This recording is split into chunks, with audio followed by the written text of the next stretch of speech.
Fantastic. Great. Good morning. Welcome to the November 23rd meeting of the Placer County Board of Supervisors. We begin this morning with a flag salute led by Supervisor Wygant. So if you will please stand. I pledge allegiance to the flag of the United States of America and to the republic for which it stands, one nation, under God, indivisible, with liberty and justice for all.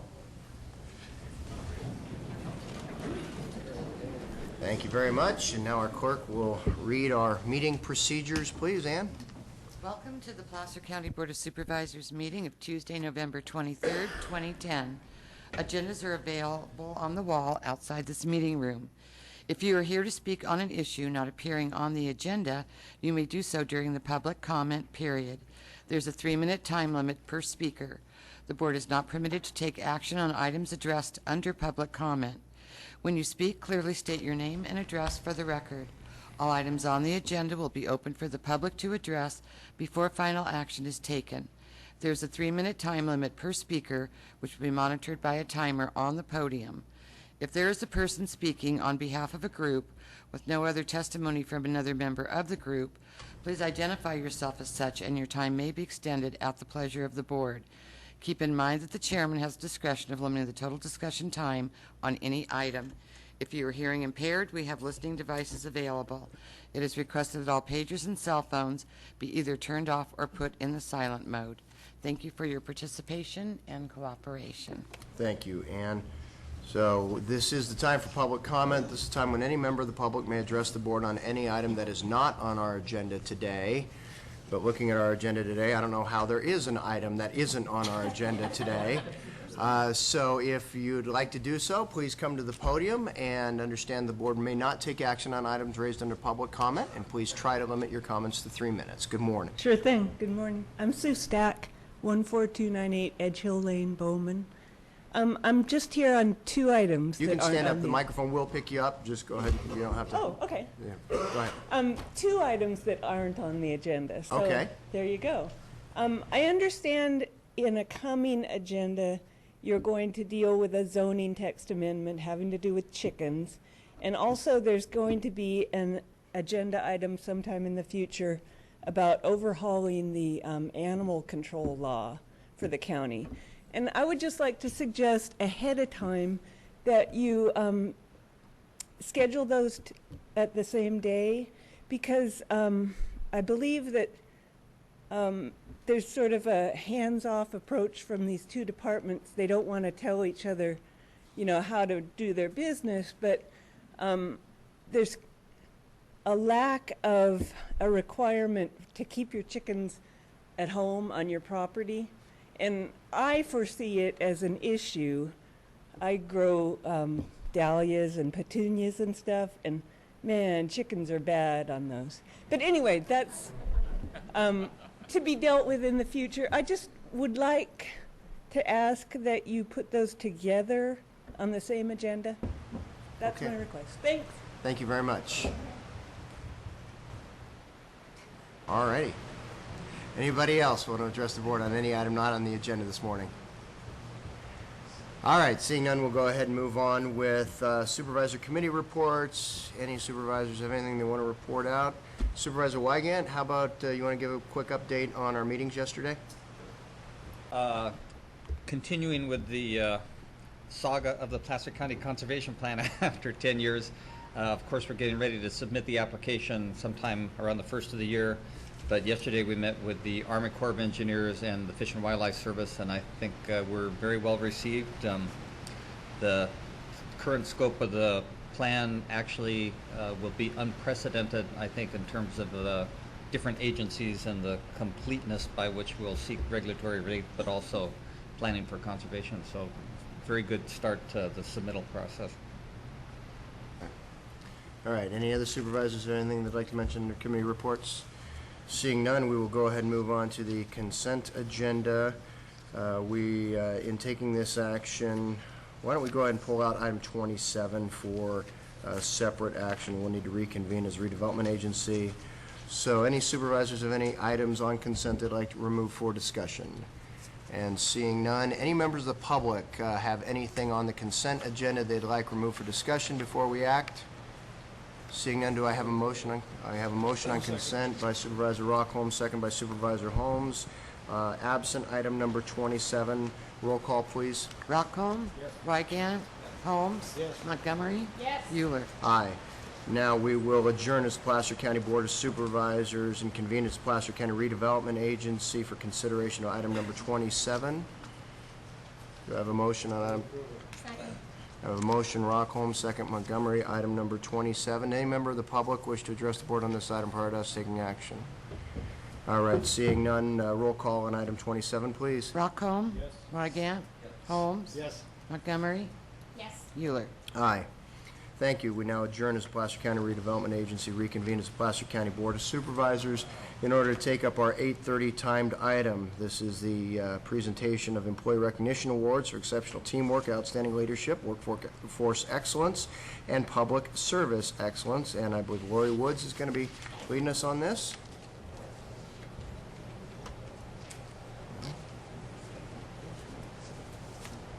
Good morning. Do you press that? Thank you.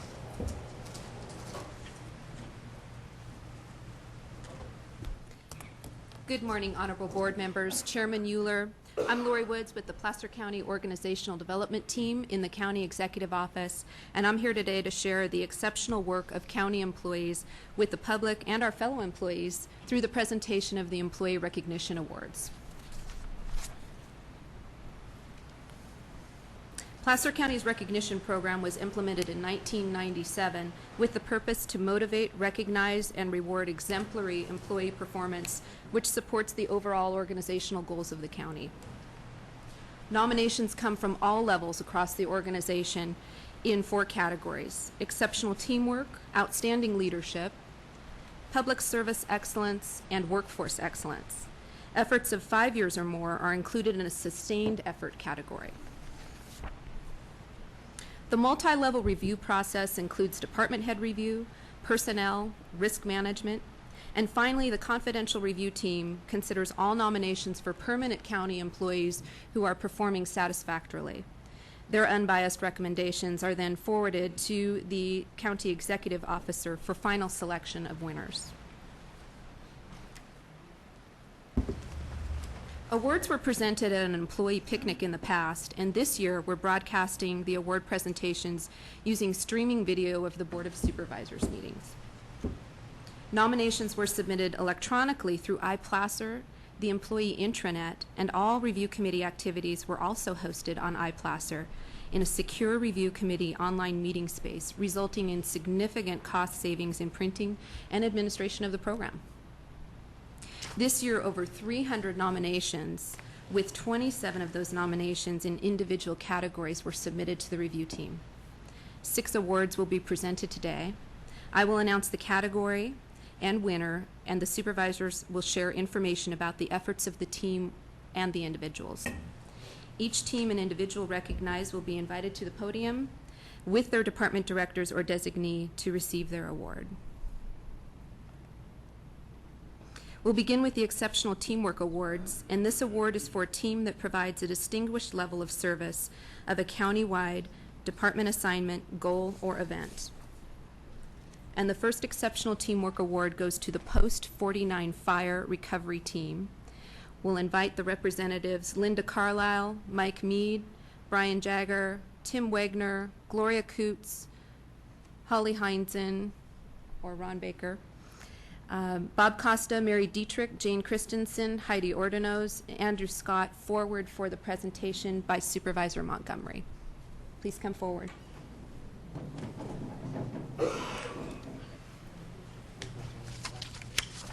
Thank you all, and thank you, Lori. This award obviously has a great deal of meaning to me because the fire was largely in District 5, and I spent a lot of time with a lot of you in the 10 days or so following the fire, and the work you did was just exemplary. And what I heard from the community was just the highest praise for Placer County and the work that you all and we all did together. And I think it's important to note that we are all just representatives here today. There were hundreds of people from the county involved in this effort. So I have a fairly long script here that I'm going to read because it's pretty comprehensive, so bear with me. The 49 fire occurred on Sunday, August 30th, 2009. It caused destruction and damage to residents, businesses, and the countryside along Highway 49 in North Auburn. The local assistance center opened on Tuesday morning, and during its 12-hour-a-day, 7-day run, staff of numerous county, state, nonprofit, and federal agencies provided services and support to victims in beginning the process of rebuilding their lives, their homes, and their businesses. New driver's licenses were issued, deeds to property were recreated, temporary living arrangements were settled, insurance claims were initiated, and numerous other tasks related to rebuilding damaged and destroyed homes and lives began. County staff put in long hours at the local assistance center and presented the friendly, empathetic face of Placer County to the victims. They did this while missing or postponing their own regular work schedules and loads, working longer hours, and doing so in temporary locations. Here are some examples of what Placer County staff accomplished. Administrative services wired the local assistance center buildings for information technology and maintained it through the local assistance center's operational run. The assessor's office staff was proactive in quantifying losses, which was a critical step in reassessing property values and establishing a new tax roll. The map products of CEDRA's GIS staff were critical to understanding the extent of the fire as they identified which properties were destroyed, which were damaged, and which were saved. Building division staff collaborated with CAL FIRE in completing the initial damage estimate. It expedited issuance of debris clearance permits and implemented a quick turn plan check and same-day inspection process to speed rebuilding. The planning division staff provided key information and development history on individual properties and provided front counter support at the local assistance center to expedite reconstruction permit processing. Several of the board's principal assistants worked long hours greeting evacuees and directing them in working their way through the LAC. County council staff provided legal assistance and support for emergency declarations and executive orders and provided advice and assistance to the debris removal task force. The clerk recorder staff assisted victims at the local assistance center with securing copies of destroyed vital records and other legal documents. The county executive staff was also there to help man, or person I should say, the local assistance center. Economic development assisted businesses in maintaining their operations or in getting damaged or destroyed businesses back into operation. They worked with representatives of the Small Business Administration to ensure all eligible businesses were notified of pertinent federal relief programs. The Public Information Office was on the forefront of ensuring public safety information was shared with the media and the public. It also ensured that victims were informed of the 2 community meetings and helped with post-fire recovery communications to both victims of the fire and the public at large. Throughout the incident, the Office of Emergency Services coordinated the application of county resources to the incident and ensured that all needs for support were filled in a timely, complete manner. The Department of Public Works responded on the very night of the fire by assisting with road closures, and in recovery, it prepared the county's debris removal plan.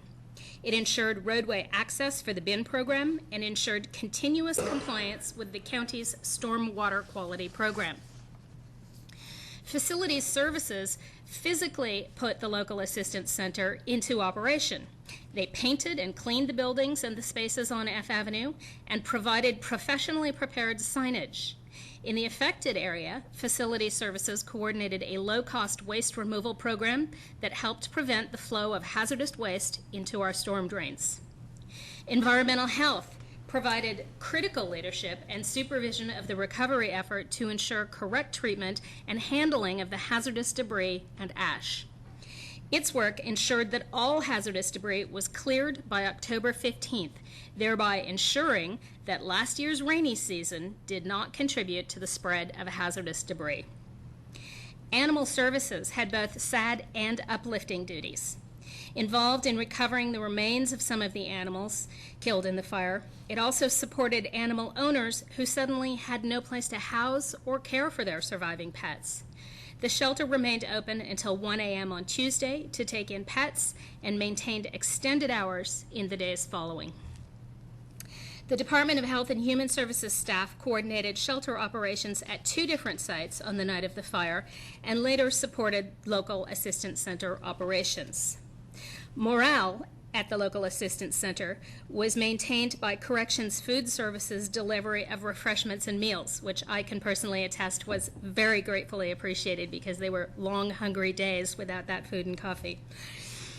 The security presence of the sheriff's office was very visible, both at the incident scene as well as at the local assistance center. PCSO provided site security during the fire and provided area security at a time when nerves were frayed and stress was high.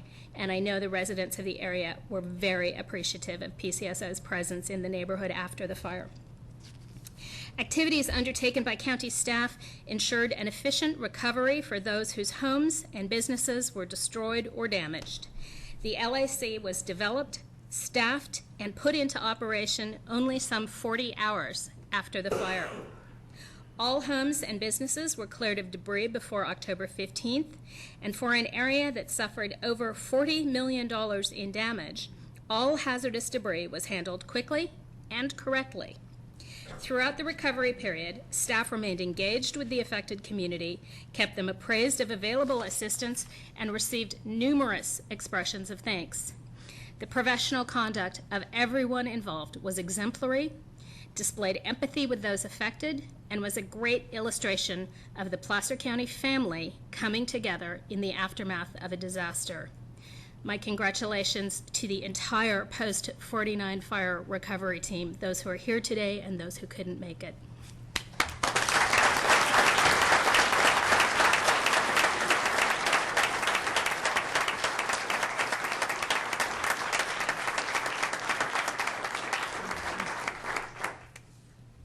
We're all going to have a picture too, so you all get to turn around.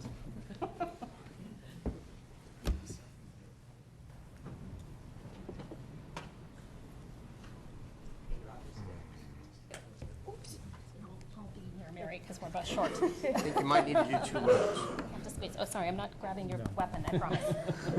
It's not a TSA inspection.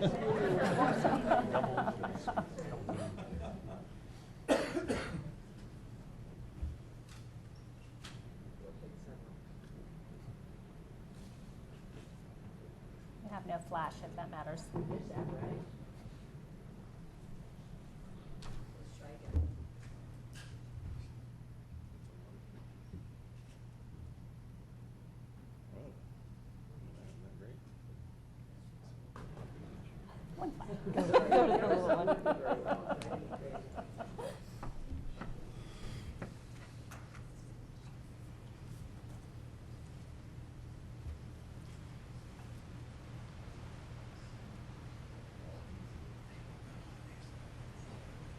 Okay.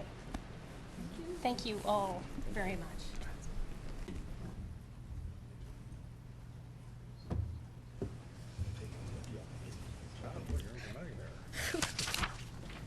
The second Exceptional Teamwork Award goes to the Community Health H1n1 Response Team from Health and Human Services.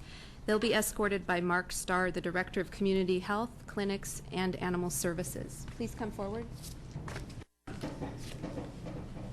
And Supervisor Rockholm will be presenting.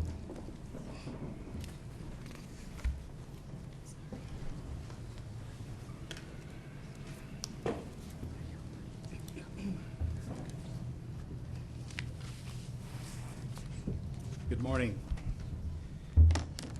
Before I read the comments or the script for this team award, I actually had the experience of having to go to this clinic, one of your clinics that you set up in Roseville.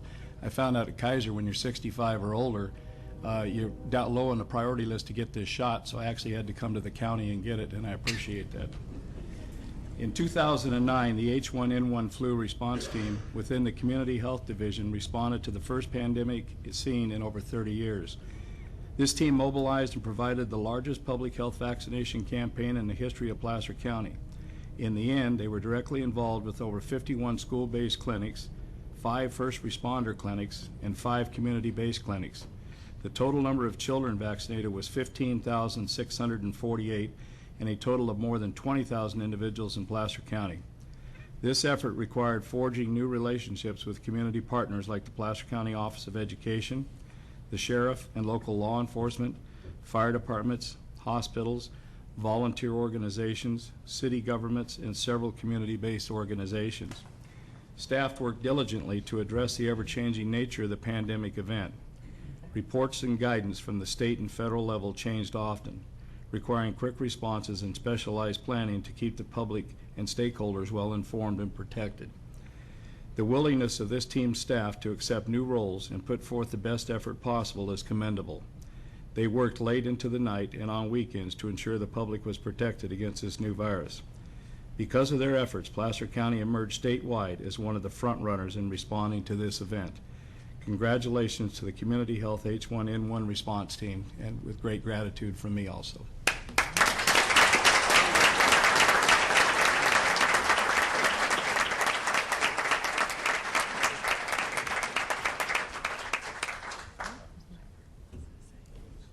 Sure.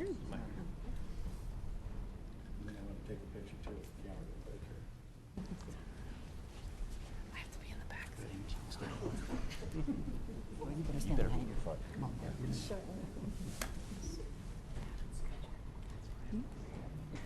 nominees.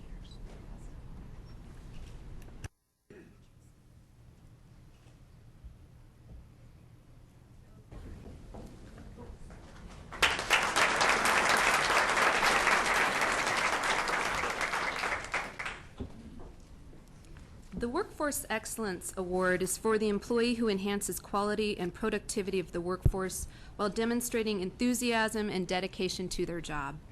The Workforce Excellence Award goes to Chris Bass, Client Counselor 2 with Health and Human Services.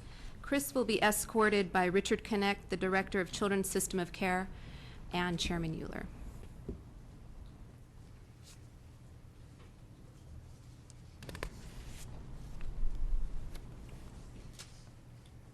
Morning, Chris. Morning. Chris, it is said that in addition to being a client service counselor at the Placer Children's Emergency Shelter, that you are positive, you bring a creative nature which complements and inspires those around you. Most importantly, in your words and actions, you're committed to providing a nurturing, supportive, stable living environment for children who require temporary protection and shelter.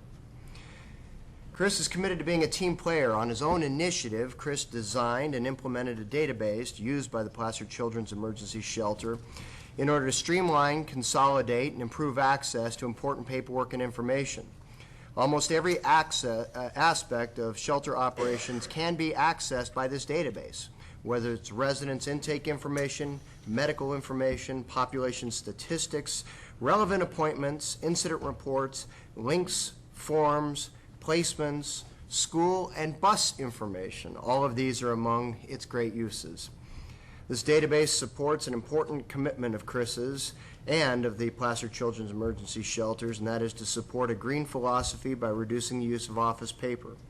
Above all, Chris's greatest asset and strength is his desire to create a comfortable and fun environment for the residents at the Placer Children's Emergency Shelter.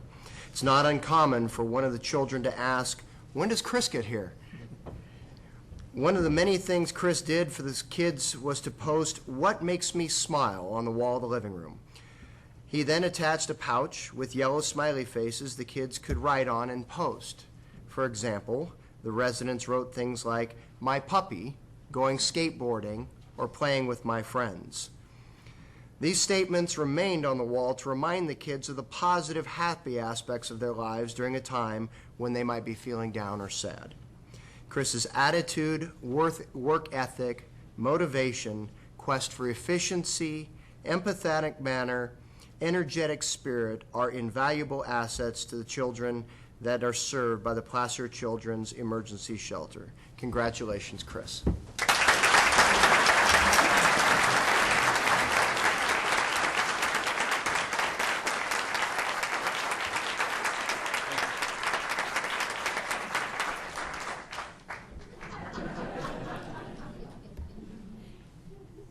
Got it right side up? Great.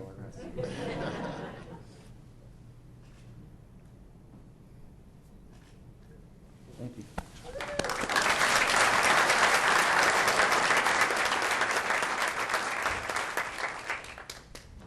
The award of outstanding leadership is presented to the employee who advances departmental or countywide initiatives and services through leadership. The Outstanding Leadership Sustained Effort Award goes to Will Gardner, Public Works Manager, the Department of Public Works, and he will be escorted by Ken Graham, the Director of Public Works. Supervisor Holmes will be presenting. Who is it? Will Gardner.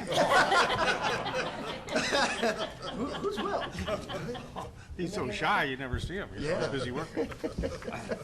Well, I'm honored to be able to present this to you, Will, for outstanding leadership and sustained effort. Will began his service to Placer County in 1997 and manages the county's transit functions, which include transit services in Tahoe, as well as the western part of Placer County. Placer County Transit and Tahoe Regional Transit continually improve transit services, including maximizing alternative transit funding and collaborating with regional private sector and public sector partners to expand services into other areas and jurisdictions. Will leads by example and with exemplary work ethic. Under Will's leadership, PCT and TART ridership was increased over 100% to almost 1 million riders a year. Will also started a commuter bus service in 2005 for our citizens who work in Sacramento. That service began with 18,000 riders in the first year and has grown to over 77,000 riders in 2009. He has established excellent relationships with neighboring jurisdictions where we provide all transit services to Rockland and Loomis, partial services to Lincoln, Thunder Valley Casino, and Washoe County in Nevada. He has also partnered to provide services to private entities such as Tahoe Resorts, Tahoe Truckee Transportation Management Association, and the North Lake Tahoe Resort Association. All of these agencies contract with the county for transit services because of the high quality and cost-effective service provided. Will assist smaller agencies within the county and with the limited resources securing federal and state transit funding. In 2009, and I'm very pleased about this one, in 2009, various special needs groups petitioned for additional bus service that would have cost hundreds of thousands of dollars every year. Expanding service is always difficult to fund, especially during these economic times when the state is cutting transit funding. Will took the lead in talking with citizens and coming up with a proposal that met everyone's needs at a much lower cost, which was unanimously approved by the Transportation Agency Board. He took the lead within the county to go green, the fleet of buses securing funding to replace existing diesel buses with cleaner burning compressed natural gas. Will is also pioneering efforts to place global positioning system technology in buses to provide real-time bus location information to passengers, track idling time to improve fuel efficiency, and to monitor the safety of our operations. Will's business acumen, knowledge of transit, and straightforward manner allow him to squeeze the most service out of a fixed budget and is recognized as a leader in budget management. Our regional partners recognize his expertise and honesty, which has earned Will their trust when attempting to approve services system-wide, regardless of jurisdiction. His ability to look beyond our own jurisdiction has led to our tremendous increases in ridership. He is constantly striving to provide the best transit service to Placer County citizens. Congratulations, Will. Very good.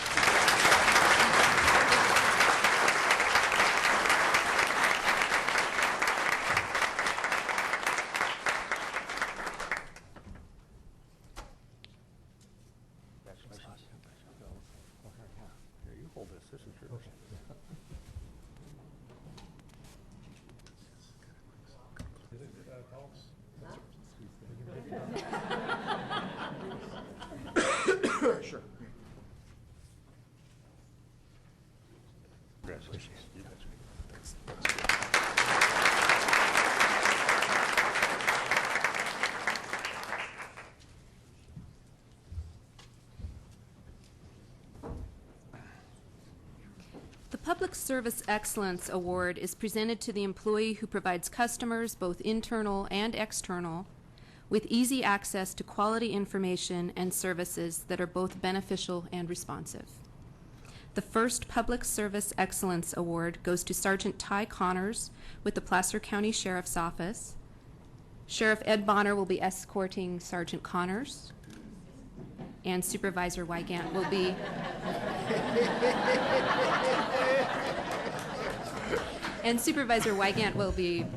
presenting. It's starting to make sense. He's an artist. Ty's a really neat and somewhat unexpected story, so this is a great pleasure for me. Sergeant Connors grew up in Placer County and graduated from Placer High School. I guess could have been worse, could have been Del Oro. Could have been worse. As a former member of the Special Enforcement Team, he received a unit citation in Valor in 2007. Currently, Ty is a member of the Sheriff's Honor Guard and was recognized by the California Peace Officers Memorial Foundation in 2009. As a prior member of the U.S. Coast Guard, Ty painted a mural in a hangar at McClellan Air Force Base in Sacramento. It was a picture of cartoon character Yosemite Sam riding atop an airplane. He began to get serious about his artwork 3 years ago when he created his own business called Art Creations by Connors. Ty is a member of the Auburn Arts Council and is a sought-after artist in Placer County, commissioned to paint over 100 pieces of art so far. Ty was asked by the Placer County Sheriff's Office to design and paint the Children's Interview Center, a joint project of the Placer District Attorney's Office and Health and Human Services. This project required over 120 hours of work, with 40 hours generously donated by PCSO. Sergeant O'Connors donated the remaining 80 hours, plus of his own time, to create a child-friendly interview room for victims of child abuse in Placer County. He incorporated culturally sensitive drawings of children playing in a backdrop of some of Placer's more historic elements, such as the American River, forest of Sierra Nevada mountains. Also in the drawings are Auburn's firehouse, the historic courthouse, No Hands Bridge, a locomotive, and the statue of gold miner Claude Channa. Scattered within the mural are animals indigenous to Placer County and recreational activities. Ty even further incorporated hidden objects for the children to look for in the mural, such as a baseball, ruler, inchworm, and paintbrush. The room will soon be dedicated in memory of Hannah Rose, the late child of Scott and Lorena Jasium of Placer County, who was tragically a victim of shaken baby syndrome in 2006. Ty Connors' genuine care for children, enthusiasm, and dedication as a law enforcement officer and artist has improved a setting for the children during a time of despair and confusion. His high standards of excellence and devotion reflect both PCSOs and an employee of Placer County. Thank you. Congratulations.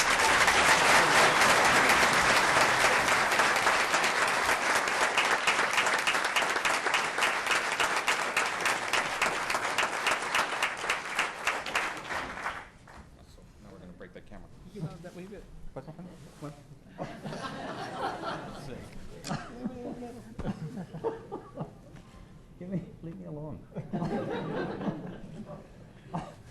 All right. Thank you very much.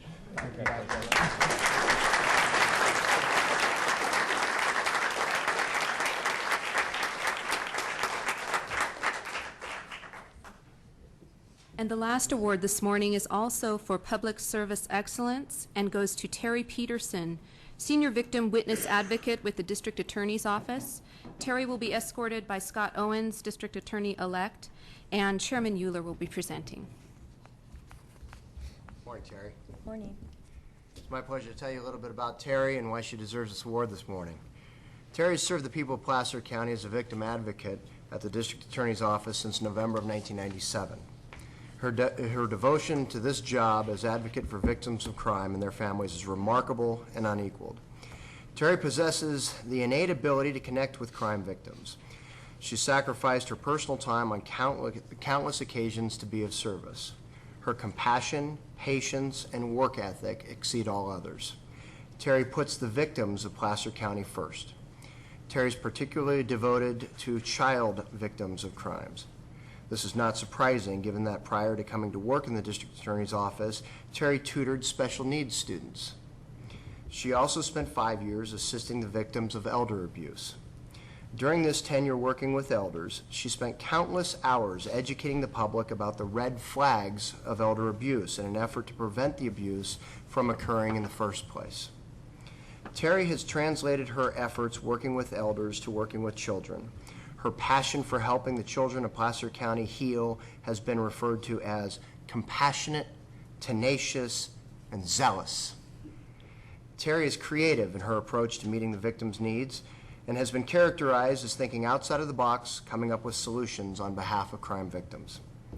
The job of victim witness advocate was created with Terry Peterson in mind. She transforms the victim into a survivor and has done exceptional work on behalf of the children and families of Placer County. Congratulations to Terry Peterson.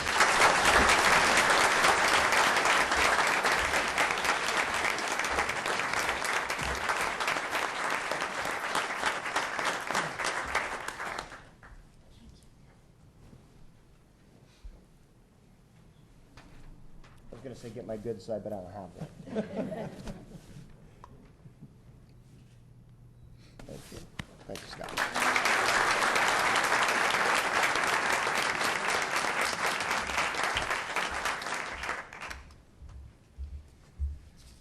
So, first of all, thank you to all of you who have served and were nominated. Appreciate your outstanding service to Placer County, and also want to thank those who served as the review committee members. Sometimes you have the toughest job, having to figure out who among the thousands in our workforce and all of those who are worthy of this recognition actually receive it on this day. So we thank you for those who served on the review committee. I want to thank Administrative Services and the IT web team for the development of our paperless ERAP site. Thank Terry Ivaldi and Lori Woods for the combinations of the presentations today, for putting all of this together. And if there are any comments from any other supervisors that would like to be made before we, Supervisor Montgomery? I just really want to echo your words, Chairman Euler, and just say thank you to everyone who received awards today, but thank you to everyone else who was nominated, because I hear it over and over again out in the community, what a great job the employees at Placer County do, and what a hard job that you all have. And just want to make sure that you understand that we all know that, all of us who sit up here, and we respect and admire the work you do. And if it's not your award this year, maybe next year. Thank you, Supervisor Montgomery. And with that, we invite you to enjoy refreshments out in the lobby and congratulate the winners. So we'll pause for a minute, let you folks head on out there and enjoy your morning.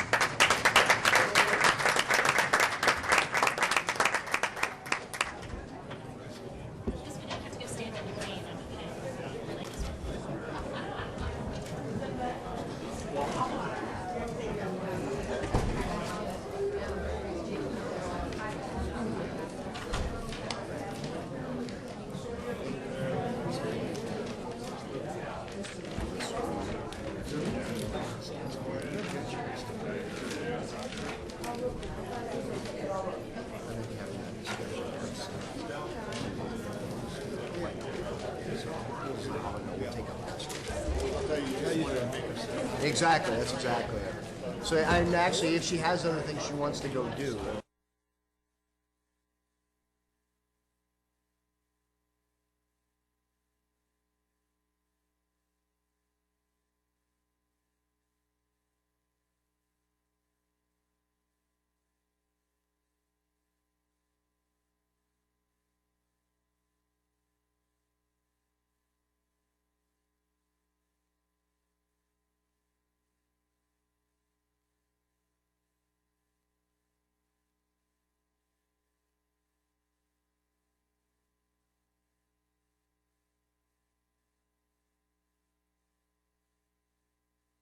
On along, we're going to continue with our board meeting here.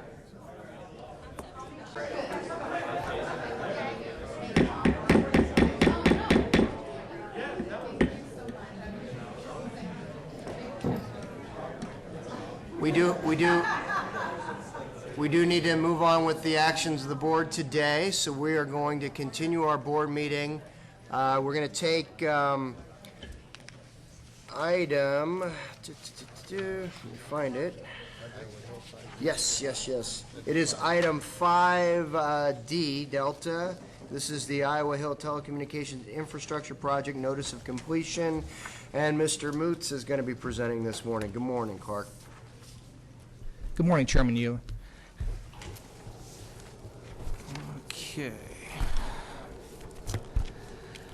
Okay. Good morning again, members of the board. Clark Moots, Director of Administrative Services. We have a brief presentation today, so I don't want to scare you off, but I'm here today to request the adoption of a resolution accepting the Iowa Hill Telecommunications Infrastructure Project, AB 140 contract number. Hold 1 sec. Let's make sure that door. Yeah, Terry, if you can make sure that door gets shut in the back so we can hear up here, that'd be great. Thank you. 1 second, Clark. Last few folks filtering out, and we're good to go. Thank you, Terry. All right, go ahead. Okay.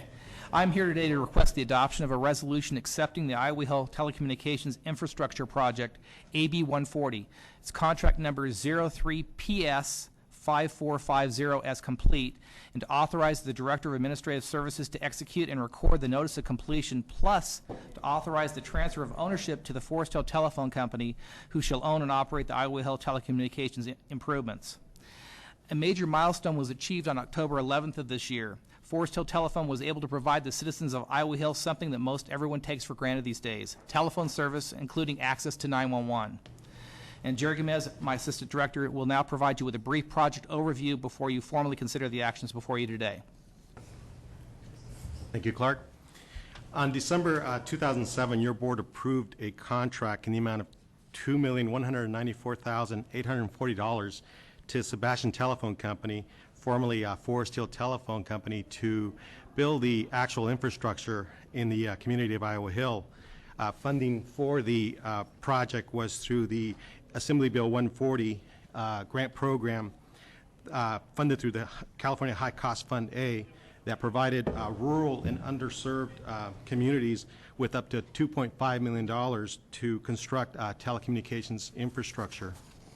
Some real quick highlights here. On June of this year, the grant period came to an end, and Forest Hill Telephone Company completed the infrastructure required.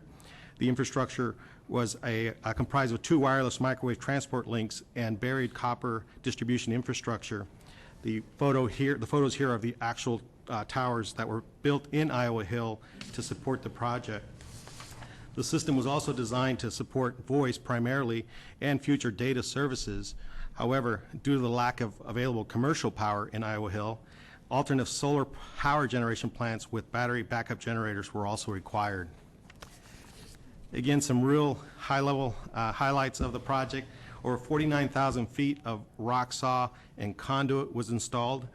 These photos here are actual photos of the trenching that occurred and the, believe it or not, traffic control in Iowa Hill for the, yeah. Which is which? Yeah. As you can see, the traffic jam. No.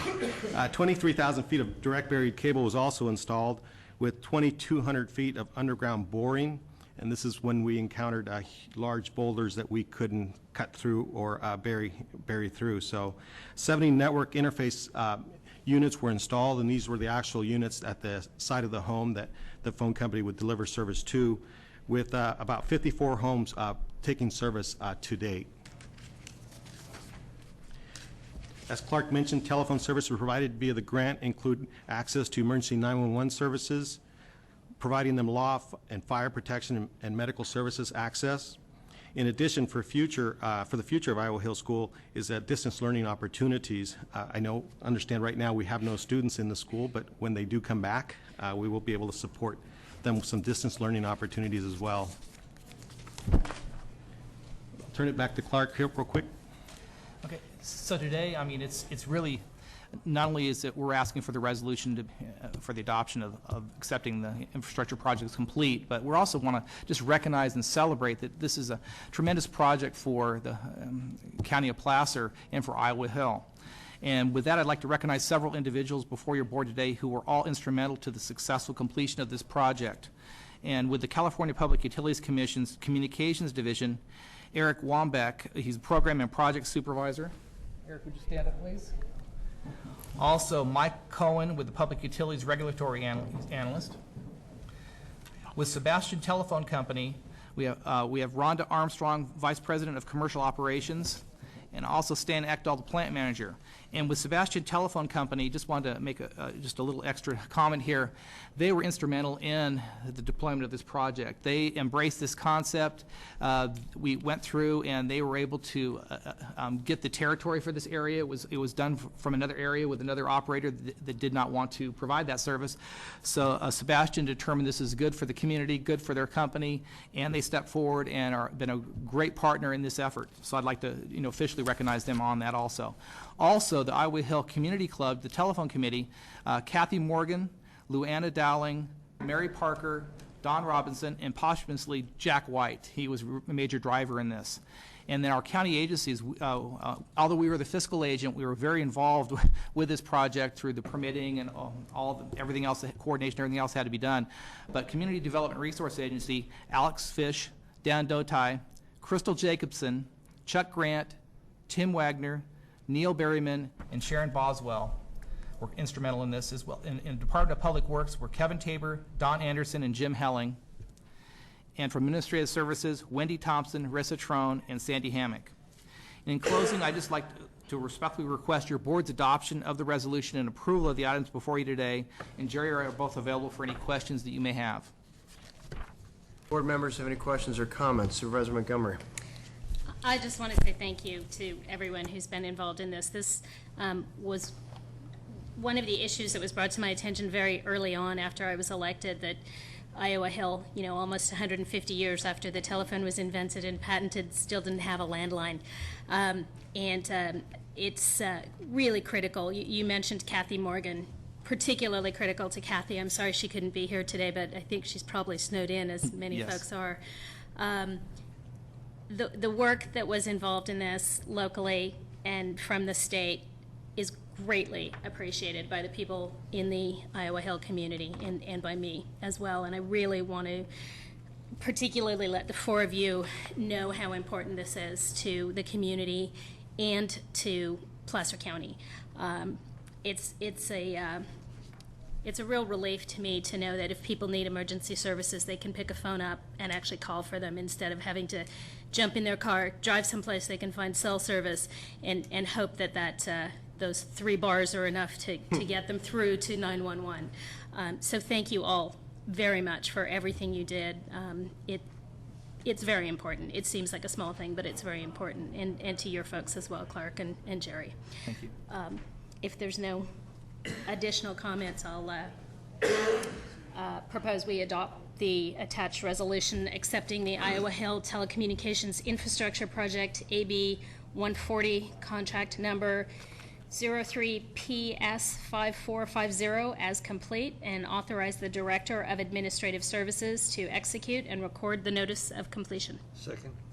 Okay, we have a motion, Supervisor Montgomery, and a second by Supervisor Holmes. Under discussion, first of all, are there any members of the public wish to address the board on this item? Any of the folks?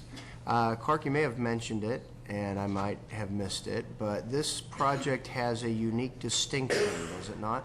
I believe it does, unless something has changed recently. I believe it's one of the first projects in the state of California to be implemented under AB 140. And Is that correct? I see heads nodding. yes, it is. Okay. Very nice. Nice that Placer County is able to get up and go when others just sit still. So thank you very much. You're welcome. Thank you very much for your leadership on this project. I think we all appreciate it. Any board members have any other questions or comments under consideration of the motion? Hearing none, all in favor, please say aye. Aye. Aye, opposed? None. Thank you very much. Thank you to those of you that made this project happen.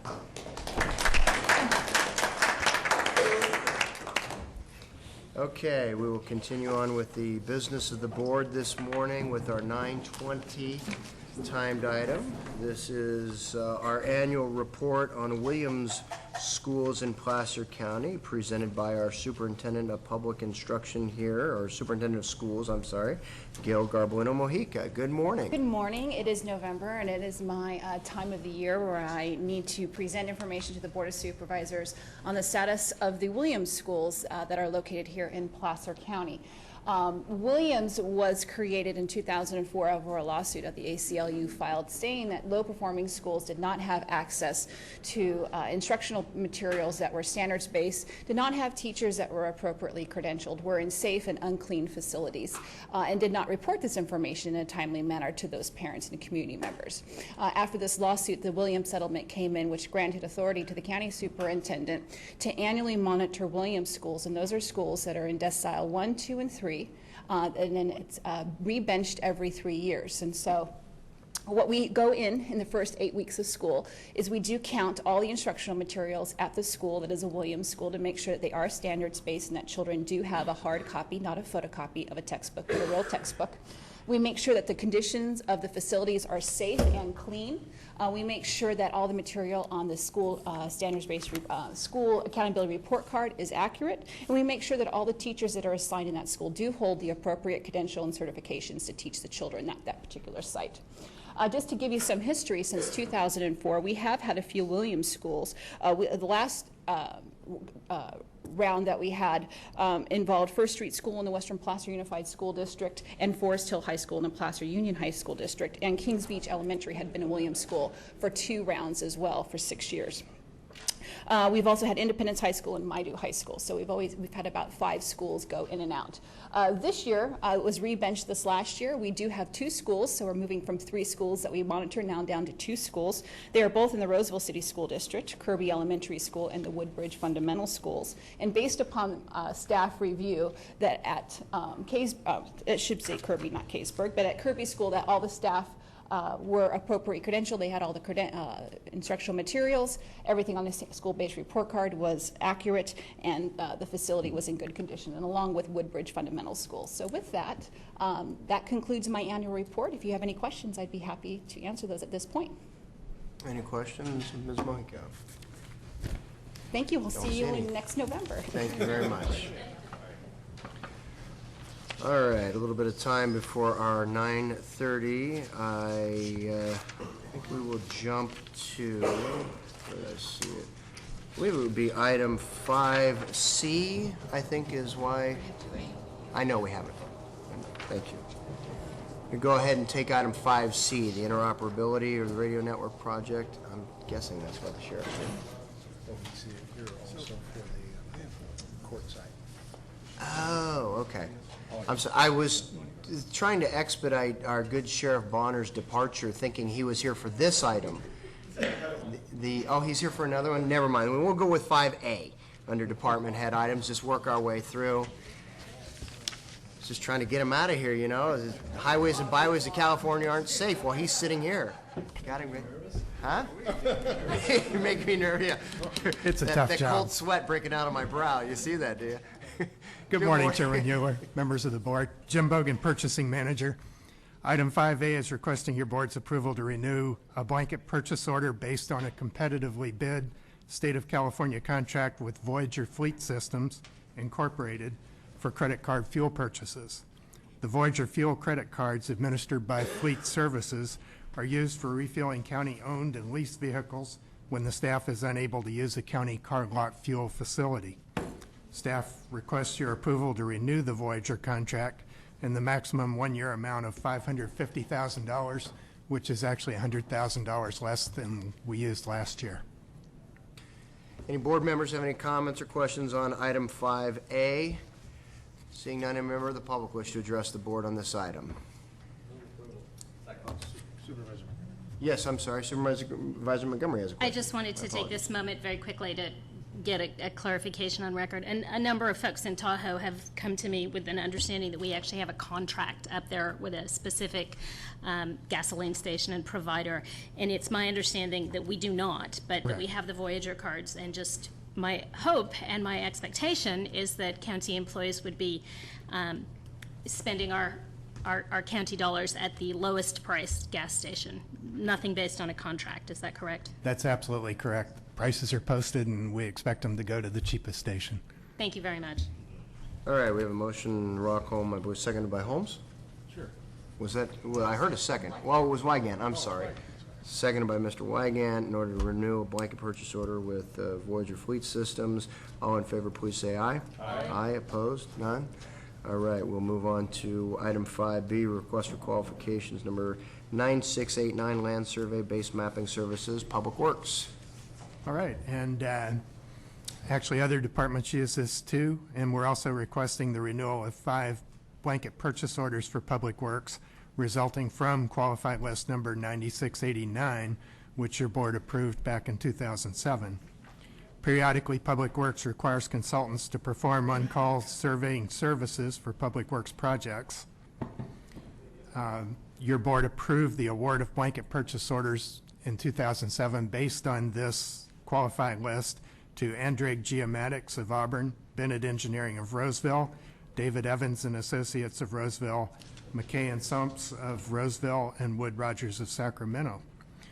Upon your approval, we'll renew the qualified list, and each blanket purchase order will be renewed for another year in the amount of $150,000 for a renewed maximum aggregate amount of $750,000. Public Works will use those as required. Ready for questions if you have any. Board members have any questions on this item? Seeing none, any members of the public wish to address the board on this item? Bring back the board for action.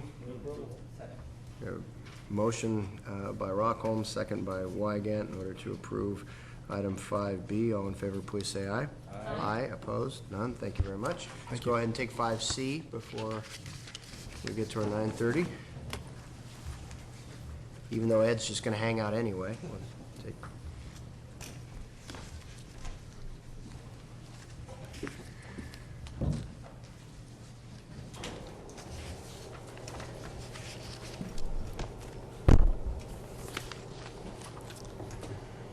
Well, good morning again, Chairman Euler, members of the board. Clark Moots, Director of Administrative Services.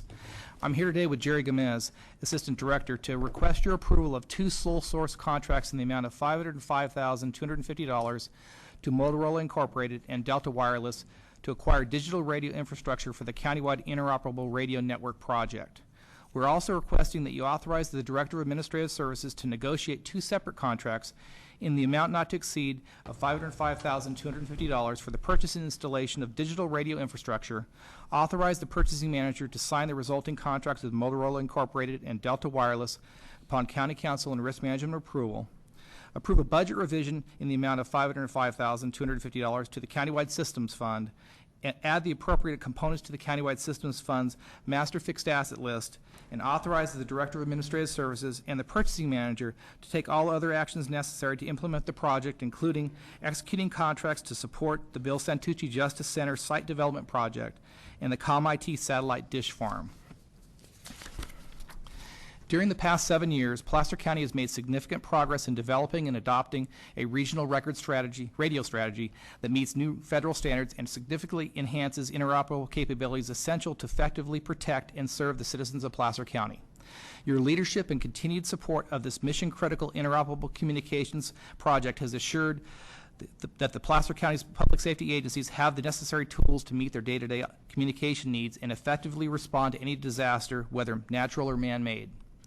Jerry Gomez will now provide you a very brief project update on the significant progress made during this past year.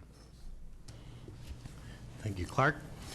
On May 2009, your board approved the award of a contract in the amount of $998,754 to Motorola for the acquisition of radio infrastructure to support the Penryn and Iron Mine site. These 2 sites were in addition to the master site approved during Step A, as noted in the diagram being displayed. The 2 sites are located in the western zone. Oh, I got a little bit behind here. Sorry. So the 2 sites are located in the western zone, and as Clark mentioned, we've made significant progress with developing the western zone as far as the countywide interoperable radio network project goes. Let me see where I'm at.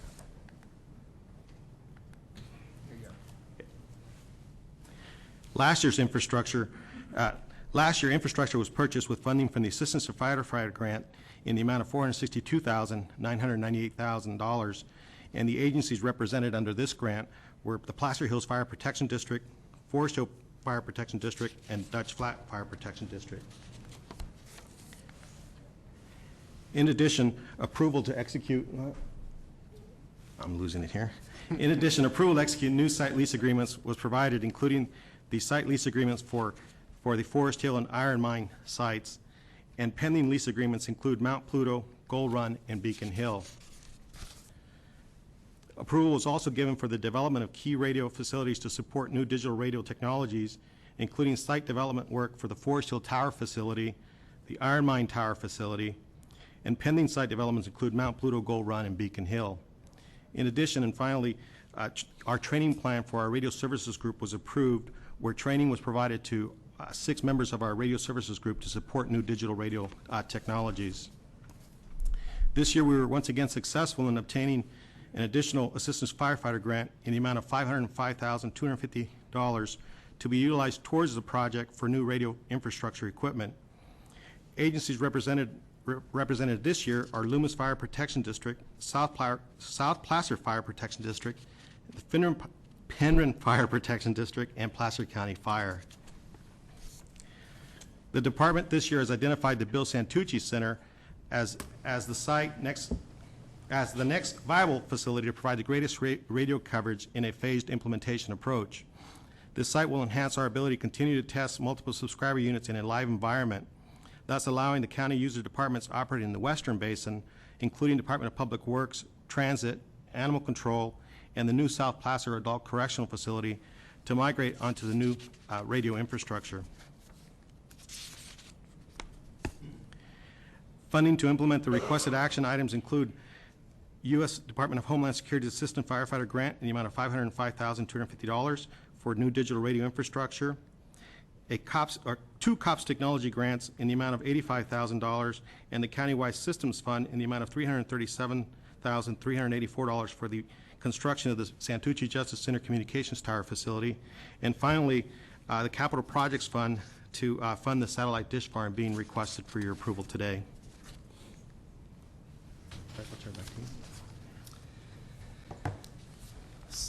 So in order to move forward with the implementation of this next portion of Phase 3, Step B of the Countywide Interoperable Radio Network project, your board's approval is being requested. We will continue with our efforts to seek federal and state funding for the implementation of additional steps of this project and look forward to coming back to your board at a future date with an update on our progress. At this time, Jerry and I are both available for any questions that you may have. Supervisor Holmes. Yes, I see that some of the fire districts were assisted with the firefighter assistance grants. Do they have a match? Is there a match that they have to? Yes, there is. This is their buy-in to the radio project itself, and so there is a 20% match. So for each of those represented agencies, it was a $25,000 match that they had to come up with from their respective boards. And I didn't see Newcastle Fire Protection District in there. Were they not able to meet the match? They did not have the current wherewithal to come up with the matching funds at this point in time. We continue to work with them and Office of Emergency Services looking for other grant opportunities to be able to help them come up with some matching funds for a future application of this project. Okay. And is the Auburn Fire Department, are they on board as well? Not at this time, sir. This is they're represented through the city radio system right now. Okay, thank you. But we do have mutual aid and interoperable communications between both the respective agencies for communication purposes, currently and in the future also. All right, thank you. Questions by other board members? All right, seeing none, any members of the public wish to address the board on this item? All right, we'll bring it back to the board. Second. I have a motion, Rock Holmes, second by Supervisor Holmes, for item 5C, 1 through 6, all inclusive. This does contain a budget revision, and therefore a roll call vote is necessary. Rockholm? Yes. Weigand? Yes. Holmes? Yes. Montgomery? Yes. Euler? Aye. Thank you very much. Thank you. We will take up our 9:30 timed item, and our 9:30 timed item is a court facilities update. presented by Becky Regan. Good morning.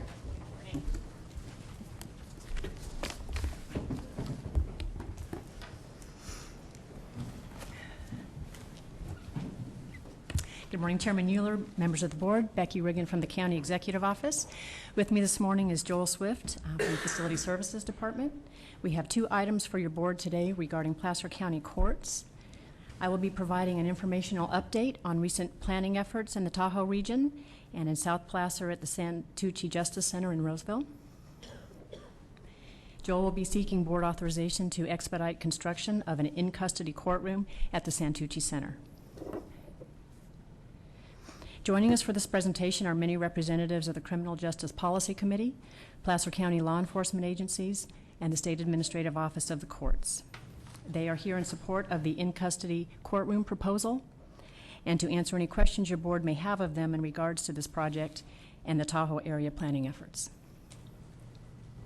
We are very fortunate here in Placer County that members of the justice and public safety community remain very committed to working together during these economic times that prove challenging for all of our organizations, and I'd like to take a moment to acknowledge them before we begin our staff report.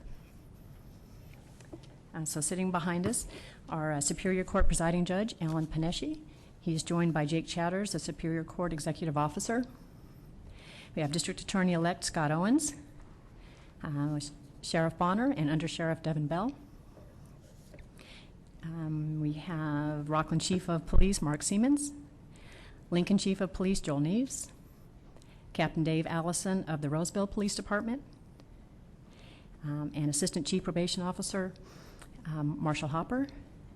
From the AOC Office of Court Construction and Management, we have Robert Uvalli and Christine Metzger. I'd like to thank them for joining us despite the weather this morning. So I'll begin with an update on the Tahoe Area Courthouse. California's trial court system has undergone a major restructuring that began in the late 1990s, and is anticipated to continue into the next decade. 2 of the more significant outcomes from these efforts were the Trial Court Funding Act of 1997 that transferred responsibility for funding trial court operations from counties to the state, and the Trial Court Facilities Act of 2002 that transferred responsibility for funding and operation of all trial court facilities from counties to the state.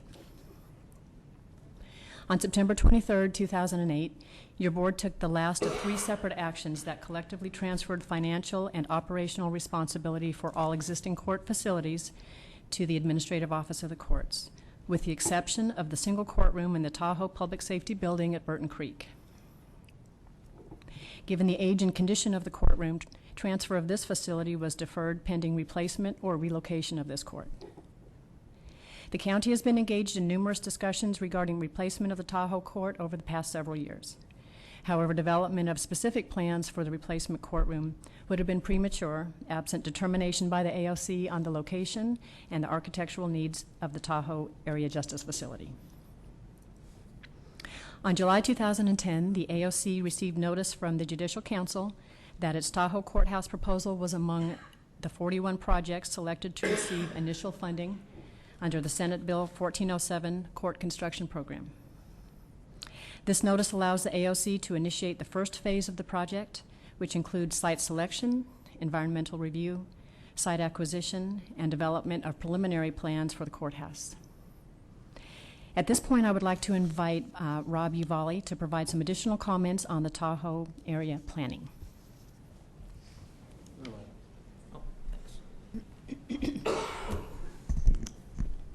Very good. Good morning. Thank you, members of the board.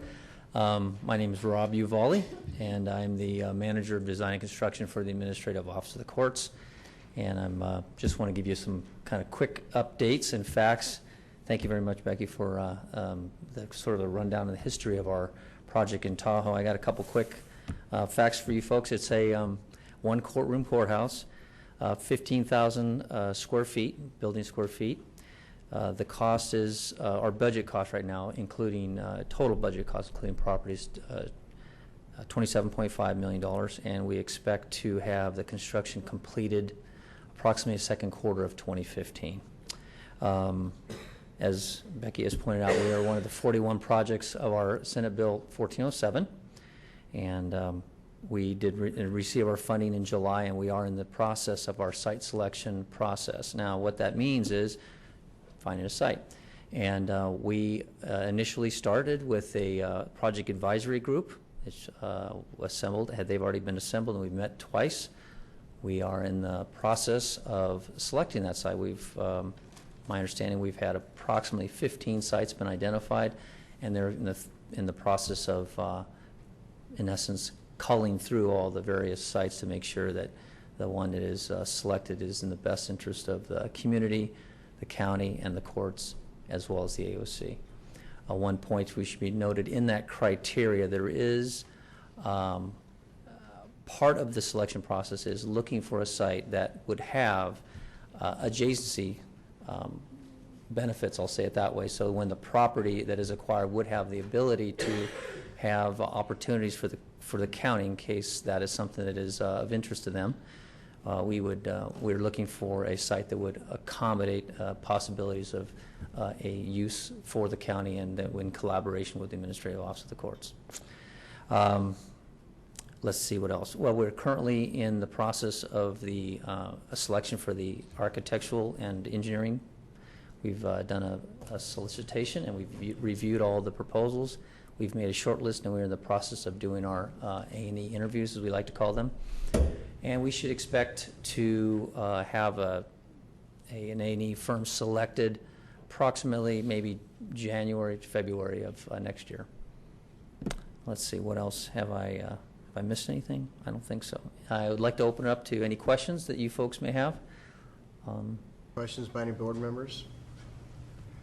I don't see any. Oh, very good. Well, thank you. Thank you. Thank you very much. Thanks for inviting me. Thank you. Thank you, Rob.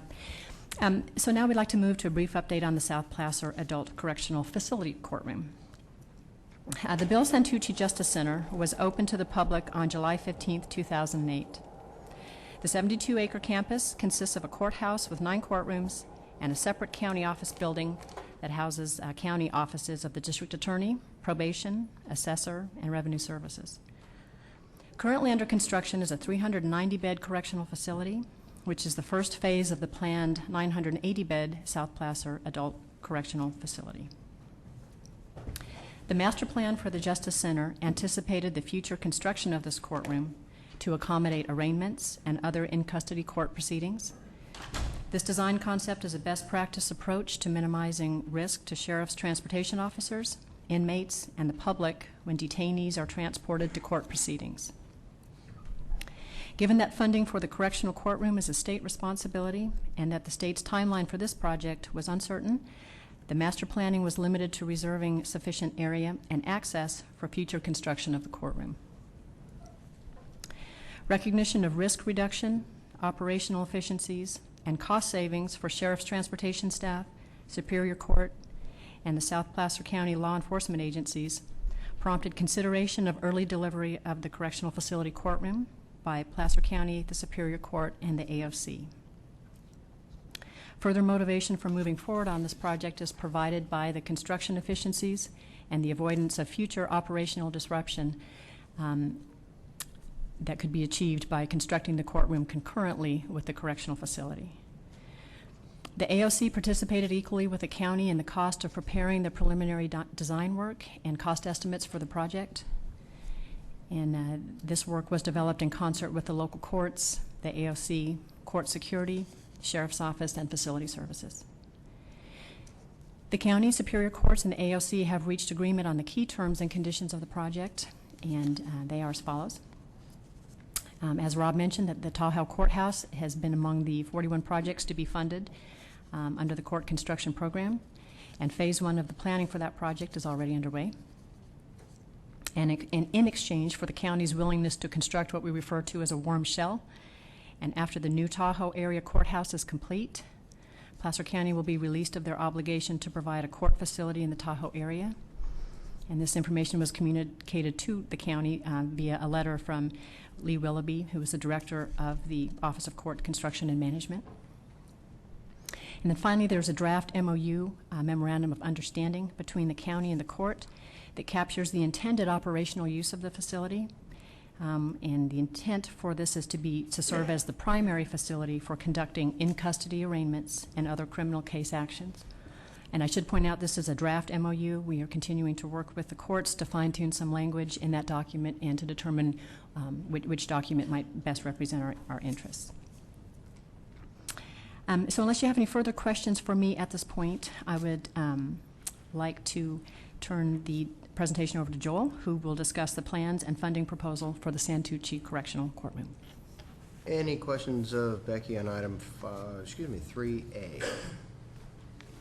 I see none, so we'll proceed with item 3B, and that is the South Placer Adult Correctional Facility Arraignment Courtroom Addition, Project 4764. Joel, good morning.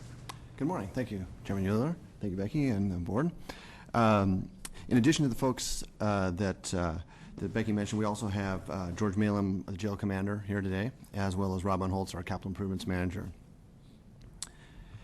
So the recommendation in front of your board is to take two specific actions. One would be to approve and authorize the chairman to execute contract change order number 28 for the design and construction of a warm shell structure for the arraignment court addition to the South Placer Adult Correctional Facility in the amount of $3,760,000. And the second would be to approve an attached budget revision in the amount of $4,880,000, appropriating $2.44 from Burton Creek Justice Center and the remaining $2.44 from the Criminal Justice Facilities Temporary Construction Fund. I think I'll turn to the slides real briefly here. We've been looking at this slide of the overall site. This picture was taken a week ago. And just in terms of orientation and a little bit of background on the arraignment court, as Becky mentioned, this was contemplated when we did the RFP for the design build contract. However, it was not included in the project budget. The arraignment court essentially would sit right in this area here. This is the existing courts building and the jail under construction here. Our booking area is back in here, and our general population pod is right in this area. So the court was always thought to be very integral into the site. Essentially, the design team of McCarthy HDR designed around that and left a little bit of a donut hole in the thought process that we're now trying to fill. And as you heard, the county and the courts have been working closely, staff has been working closely with to trying to align goals and resources for this project as well as overall. And because this project is a design build, we were able to engage the design build team and work forward with the proposal that you have in front of you now, working very closely with Christine and the local courts as well as with the design build team to come up with the proposal that they have today. And again, real briefly, here's another shot. This is looking from the court side. There's that big green concrete pump in the middle, and behind that you see the green structure of the building going up. Just about where there's that yellow lift-all is roughly the site for the courts.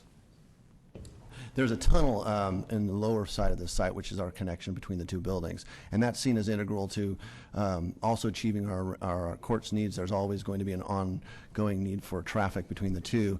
However, one of the logistic issues is the courts building cannot process the number of arraignments that you really want to process at one time. Again, that's the general location. As you can see, it's very integral to the site. This is a diagram of the floor plan. Again, this was really worked out very closely with the courts in terms of how the site would be arranged, the building would be arranged. The court itself has a separate entrance from the jail court. And the courtroom is a little different than the court that was just discussed at Tahoe. That's a larger scale square footage. It's 15,000 square feet up at Tahoe, we just heard. This building is 10,000 square feet. It's not designed for general use. It's really an arraignment specific. In fact, it has a well area that's basically designed for 16 inmates at a time, and that we can process them quickly from that general population area. It's really designed to be an efficient setup. This is actually the layout of what the county would be constructing, and as you can imagine, if you saw that last image, there was a lot of walls in there. That was all of the construction of the interior fit-up of the court, all the support areas, all of the cells that support that area. And what we've put together is a design that would construct a shell with the mechanical equipment that makes it warm, and the basics that can be then fit up by the courts when they come in and take over the building. And this is just a diagram. Again, this is at schematic level. We were able to do sort of the amount of level work for the contractors to put together a cost, and also for us to feel comfortable with their proposed design. And on the little blue bubble in the middle of the site is the original design for the entrance to the jail, which has those tall pylons. And the courts, again, have a separate entrance. They can operate it independently. And the architects, same architects that designed the building, have come up with a scheme that has a second entrance for them. The entrance is very integrated, and we feel is very compatible with the building as well as with the existing site. That's just a real brief overview of the actual design as it stands. Again, 10,195 square feet. The actual building construction comes in about $218 per square feet. Then there's, of course, site costs added on to that. And the total construction for the change order is $3,760,000. I should say that's also design and construction, because in their numbers, also, of course, is the design being a design-build contract. The total project cost, again, includes that $3,760,000.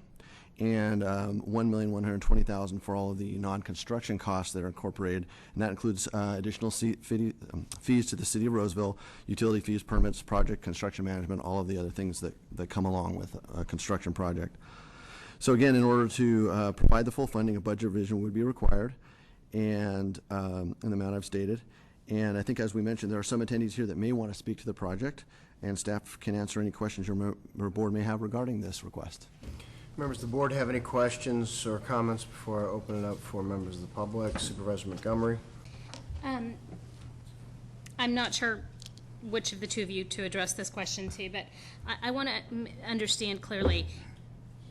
It sounds like in exchange for us constructing this warm shell, we have a future agreement once the Tahoe Courthouse is complete that we no longer have any responsibility, any liability towards funding a Tahoe Courthouse. Is that correct? That is the plan that we're working towards. That is what our assumption will be. Okay, but is that not finalized at this point, or are we still working toward that plan? Well, we are moving forward under that assumption, and we don't have a legally binding document at this point for that. But that's why we're capturing our intent at this point. There are a number of things that will evolve over the next several years for determining who has ultimate ownership of the site. Okay, and the $2,440,000 from the Burton Creek Justice Center project that's being proposed to be transferred to the South Placer project would have gone to fund our obligation in Tahoe, is that correct? The Burton Creek project, as scoped presently, and we know that there's been some changes to that scope, included roughly 880 square feet for a courtroom, roughly a quarter of that $20 million project. So yes. Did you want to provide any additional clarification? Yes, if I could just tag on to something that Becky said there, is that we've been working hand in hand with AOC as well as our local courts, especially about this new Tahoe court and the need for this facility here, is that we do have an obligation under the Trial Court Act or some derivative after that to have a new courtroom replaced in Tahoe. Clearly, the state is stepping forward because of the need for new court facilities up there with a separate funding mechanism to take advantage or take care of that issue. It affects us two different ways. One, it would be premature for us to finish up a design for Burton Creek to include a court or not include a court. So that's one of the reasons why we're looking at transferring the dollars that are inherent in that to help offset the cost of this particular court. The other one is kind of the status of the agreements. The AOC has obviously been described here as moving in a steadfast way to create a new court facility up there. We've exchanged letters with them in the appropriate level indicating that they will relieve us of that ability once they commence further down that path. We still have probably another 18 months at least before this courtroom would be operational, plus our obligation is only to provide a warm shell. So we know that we still have to consummate probably a couple of formal actions with AOC to recognize that full responsibility and that transfer eventually of ownership or control of this new courtroom to AOC because they will want it as their own asset. So I think they've provided us reasonable assurances that we will be A, relieved of Tahoe, and B, that we will actually in an economic sense be better off by contributing in this fashion to this facility while there from a separate source of funding, building a new one. And then B, that we'll have a facility here that will better serve our public much sooner than would otherwise occur, even if we had to build that Tahoe facility. Because this arraignment court, although it is not technically a county obligation, clearly provides for better safety, better movement of inmates, better movement of county resources and public safety resources to get into this facility that serve the public at large better. So we think it's a very good agreement amongst all of those folks interested in criminal justice. The other somewhat minor issue is that I believe we're still under an operational commitment to provide for the maintenance of that courthouse up in Tahoe, that square footage, once that's constructed. And that's something we'll talk to AOC about in terms of how this courtroom comes into play. But currently in those early discussions, we are not relieved of maintaining that facility up there. But that's relatively small dollars. That's when you look at our transfer agreements on historic courthouse. I'm not quite sure how we term the one on Department 13. All of these court facilities came with some kind of operational component cost that the county was had to bear into the future, but it is pretty much on a de minimis level. Supervisor Montgomery? Yeah, thank you for those clarifications. I don't really have any issue with the fact that the proposal in front of us today actually really is, as a very wise woman said, a higher and better use for the moment of the funds that are out there. I do have a little bit of angst about, again, transferring monies out of Tahoe to the southern end of the county and making sure that, one, it really does relieve us of our obligations in the future vis-a-vis a Tahoe courthouse, and two, I'm hoping to hear from Sheriff Bonner that the Sheriff's Office is comfortable with this proposal as well. So, thank you. All right, if there are no other questions, we'll go ahead and open it up to the public to address the board at this time, which I'm assuming might include Sheriff Bonner and Honorable. Since we called him out by name. Honorable Judge Panesci. Thank you for your patience. Ed Bonner, Placer County Sheriff. Thank you for the presentation. And, you know, Jennifer and I have spoken about this. And I'm concerned about Tahoe, too. I want to make sure that the public safety need is met up there with adequate facilities for the courts and for our employees that work up there. That being said, this arraignment court is a very, very critical piece of public safety countywide. One of the things, we have some of the police chiefs here behind me, our goal is to help get the police officers back on the street. The jail would do that.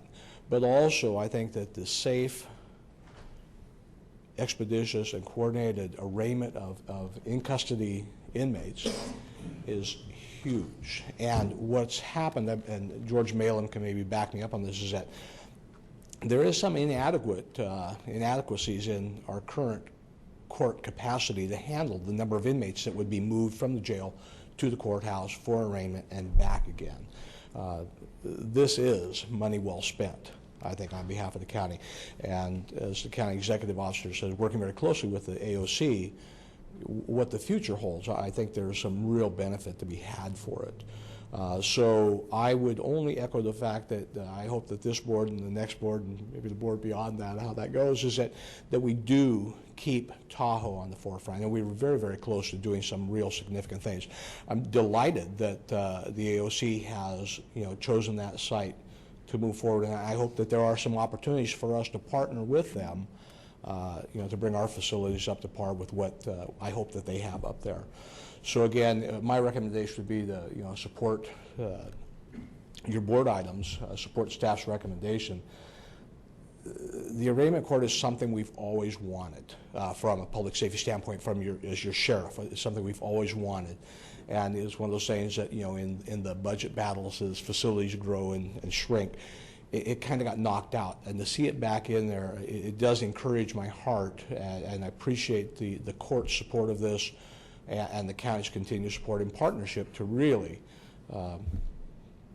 make this jail everything that it needs to be. So that's it. Thank you. Thank you, Sheriff.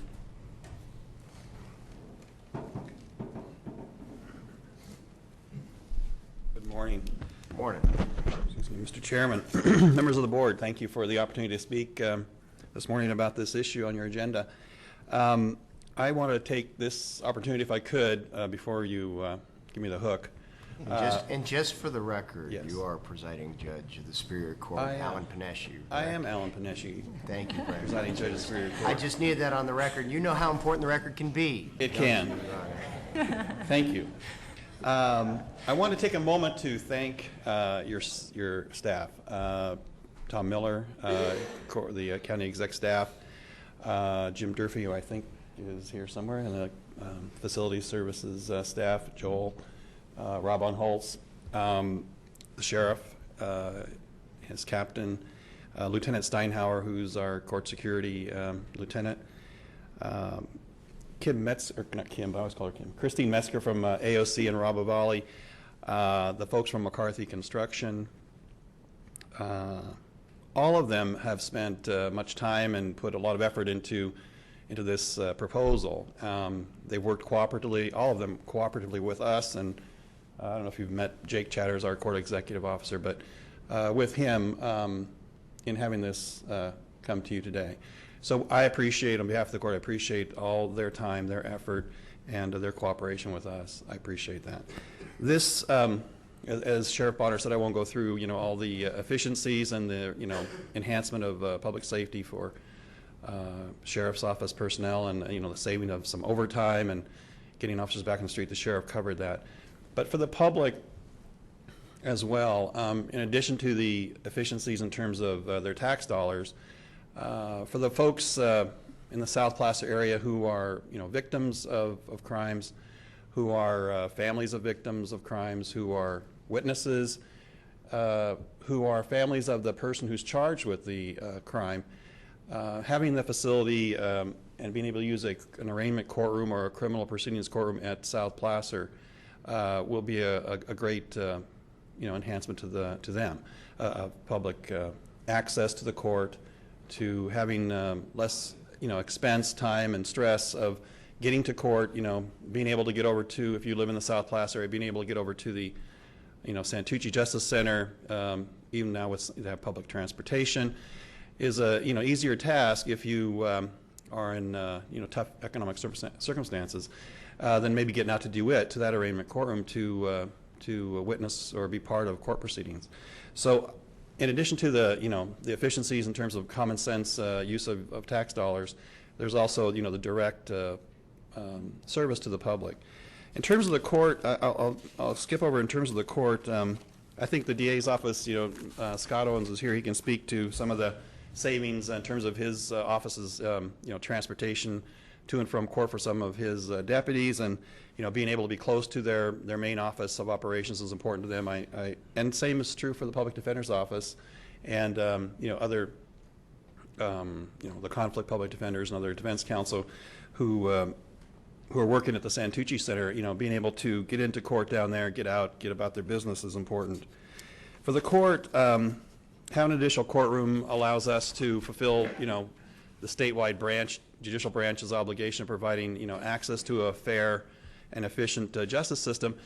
Having this option of having an additional courtroom provides present presiding judges, future presiding judges with the options and alternatives to create calendars that work with other criminal justice partners such as the DA's office, the sheriff, probation, in an efficient way and in a way that makes sense for everyone. So I appreciate as I said, the cooperation. It's a cooperation not only of county level branches of government, but also state and county cooperation. This is I think for the people we serve, I think it's a smart thing to do, and I think it's good policy. So thank you for the time and listening to me, and I'll pass it on. Thank you.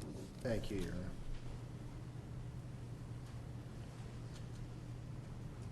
Scott Owens, Assistant District Attorney. Go. Yeah, I just want to speak real briefly. In our mind, this is a penny-wise project. Any given day, this board has tasked us to run our department, our office more efficiently. And the biggest inefficiency in my office is the number of attorneys that I have traveling on the road every day to go to Staff Department 13. We run between 4 and 8 attorneys per day. That we lose the travel time that they are driving up and down the freeway, not to mention the fuel costs associated with that, the pollution that they put in the air. If Tom Christoff was here, he'd chime in there. But we lose that time. And the problem is we can't have them ride together because one person's calendar might end at 10 o'clock, another's might end at 3 o'clock that afternoon. And so we have further inefficiencies if they ride together. So for us, we think there's a tremendous long-term county savings by building a courtroom at the South Placer Justice Center. It also will prevent continuances. We're one of the crowdest. Our court dockets are one of the crowdest in the state. Many things get continued. Our calendars run 100 to 200 in Department 13 currently. If one of those files doesn't make it up the hill, we've either got to make the decision to send somebody up to that courtroom with that file, as opposed to just walk across the street. So as opposed to a continuance, you might be able to resolve that case. So there's long-term efficiencies associated with this move, and we are very, very much in favor of it. Thank you. Anybody else wish to address the board on this item? Mr. Chairman, members of the board, Mark Siemens, Police Chief for the City of Rockland. Good morning. I want to say, first of all, before I get started, that all of us in South Placer, the law enforcement agencies, are extremely appreciative of all the work that's gone on so far in the South Placer Justice. We are looking forward to the jail opening and all of those savings that we're going to see.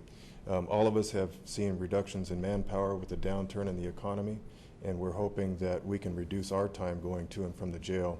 And also, I think this project, I'm here to support this project because the safety of our communities in South Placer are important. Transportation of prisoners is always that risky proposition, and I think having this facility right next to the jail will allow the majority of prisoners to quickly get arraigned. And also for the law enforcement officers that may have to go and be there at those arraignments, we can get to there, back, and back on the street quickly. Right now, as you know, it's a long turnaround to come up to Auburn, this area. And also delays in the courtroom schedules hold our officers for quite some time. So these quick arraignments are going to help everybody. It's going to make a more efficient use of law enforcement resources. So I'm supportive of this project. Thank you very much. Thank you, Chief, for being here. Anybody else wish to address the board? All right, seeing none, staff have any final comments before the board considers the item? Any final questions or comments by board members? Seeing none, Mr. Miller's light is on. Did you have a question? Just to reinforce, so that between Jake Chatters taking the lead on many of these conversations, and with AOC being so flexible and trying to work out a funding for the after the warm show, we wouldn't be able to bring this forward to you on a staff level without them and Becky Regan being part of that teamwork. Okay, so we're being asked to consider both a contract change order number 28 in the amount of $3,760,000 and also a budget revision in the amount of $4,880,000. Do we have a motion? Okay, we have a motion by, I'm going to give it to Supervisor Montgomery on that one. Since it does affect her Tahoe project up there. How about Supervisor Rockholm? You want a second? That's fine. That'd be great. Thank you so much. So we have a motion, Montgomery, second, Rockholm. Since this does include a budget revision, this will be a roll call. Montgomery? Yes. Rockholm? Yes. Wygant? Yes. Holmes? Yes. Euler? Aye. Thank you very much.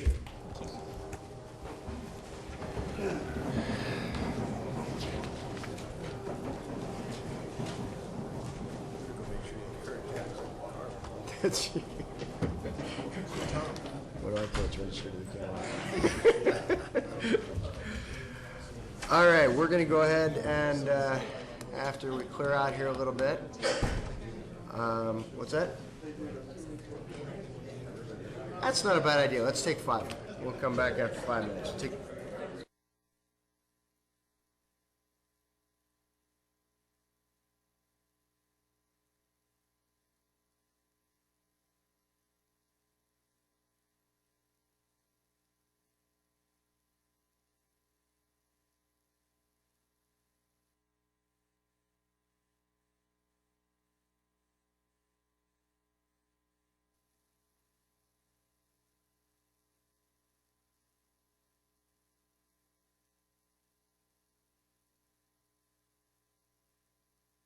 Item number 6 is a CEDRA item in regard to ordinance repealing and reenacting Article 15.04 of the Placer County Code to incorporate the California Building Standards Code with express findings pursuant to California Health and Safety Code, Section 17958.5, etc. Good morning. Good morning, Mr. Chairman. Good morning, members of the board. My name is Tim Wagner. I'm Chief of the Placer County Building Division, and I want to thank you for the opportunity before you today presenting, as you mentioned, Mr. Chairman, the latest state of California construction codes with those amendments the community has come to expect for our region. As a brief overview, the state of California updates its construction codes nearly every 3 years or on a triennial basis, as we refer to it. The last update occurred in 2008, and so, yes, it's that time again for us to approach these here today. Construction codes are intended to provide minimum standards, safeguarding public health, safety, and general welfare in the built environment. And the purpose of code updates is to ensure the most current life safety standards are in effect today. With that said, the state of California will mandate the adoption of the 2010 California Construction Codes commencing January 1st, 2011. While the new California codes go into effect in Placer County without any action by your board, as this is a state mandate, it is appropriate the county amend these regulations in considering the county's diverse climatic, topographical, and geological conditions. For this reason, your board will find Exhibit A in your proposal packets conveys amendments to the code that the builders, designers, and residents of the community have historically experienced and have come to expect. While Exhibit A has a new look, staff has simply carried forward historical amendments and are not requesting any new amendments today over those amendments that we've experienced in the community. Although staff isn't requesting new amendments, it is important I share where the state will mandate significant change this go-around. The first is the requirement that all new homes be built with an automatic fire sprinkler system. While fire sprinkler systems have many benefits, the system will increase the cost of constructing a new home here in the county. System costs are derived from the design, the material, and the installation of the system, as well as there are some hidden costs in some instances due to water supply concerns. To expand on water supply hidden costs, it should be known that well-driven water systems, public or private water facilities may be not capable of providing the water that's necessary for the system to operate. In these instances, additional system components such as water storage tanks, backup pumps, upsizing the existing water supply lines, and in some instances using an alternate type of a system which we term as a dry or chemical system. Staff is working and will continue to work closely with the contractors associations, the water and fire agencies in the county in better understanding the impacts upon the construction industry over this next year. The second significant change this code cycle is the mandatory adoption of the California Green Code. The purpose of the California Green Code, better known as Cal Green, is to improve public health, safety, and general welfare by enhancing the design and construction of buildings through the use of building concepts having a reduced negative impact or a positive environmental impact and encouraging sustainable construction practices. Briefly, Cal Green is categorized in two ways, residential and non-residential, both having voluntary and mandatory provisions. While most Cal Green residential requirements are voluntary, and I'm not recommending your board implement any of the Tier 1 or 2 provisions at this time, some residential standards are mandatory. Many of the mandatory residential requirements found in Cal Green are practiced today by way of the California Energy Code, and because of that, the mandatory requirements are not new. An example of a new residential mandatory feature includes construction waste management, requiring a certain percentage of material that's developed on site during construction be recycled or reused either during that construction project or off-site on another project.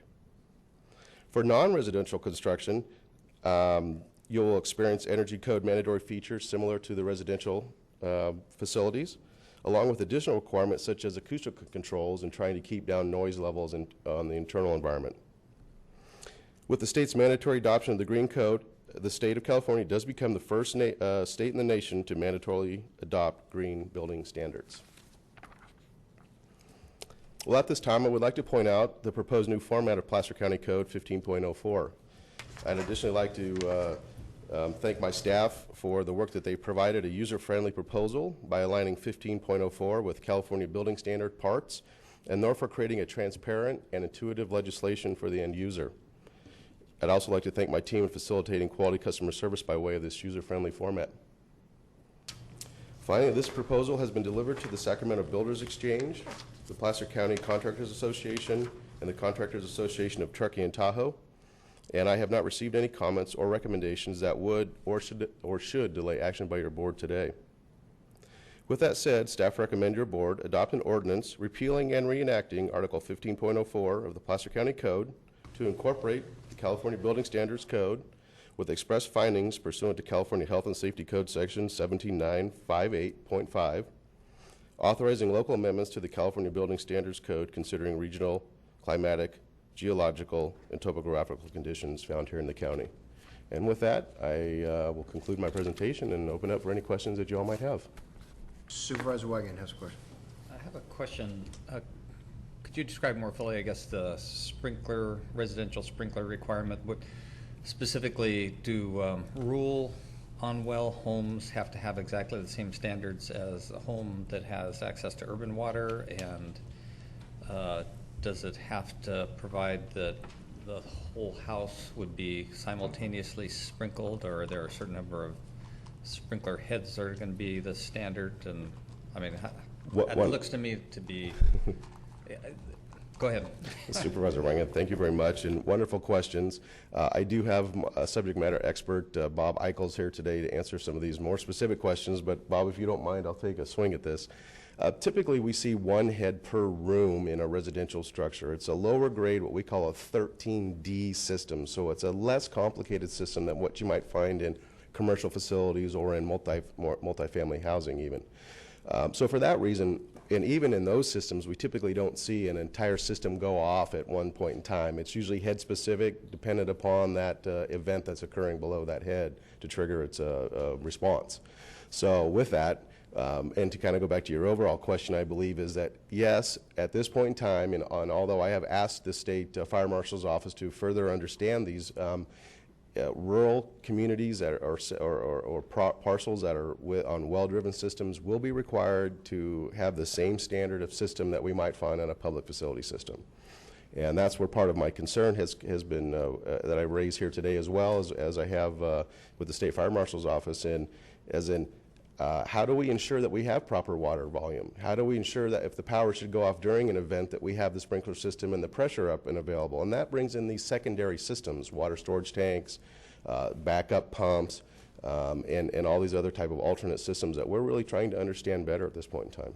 And so that there is no state clarity on that yet? There is not, and to be honest with you, the Contractors Association of Truckee and Tahoe met with a representative of the State Fire Marshal's office a week or so ago, raised these exact concerns, and particularly in District 5 and some of the other districts where we have freezing elements, which can happen, we know happens on the valley floor as well.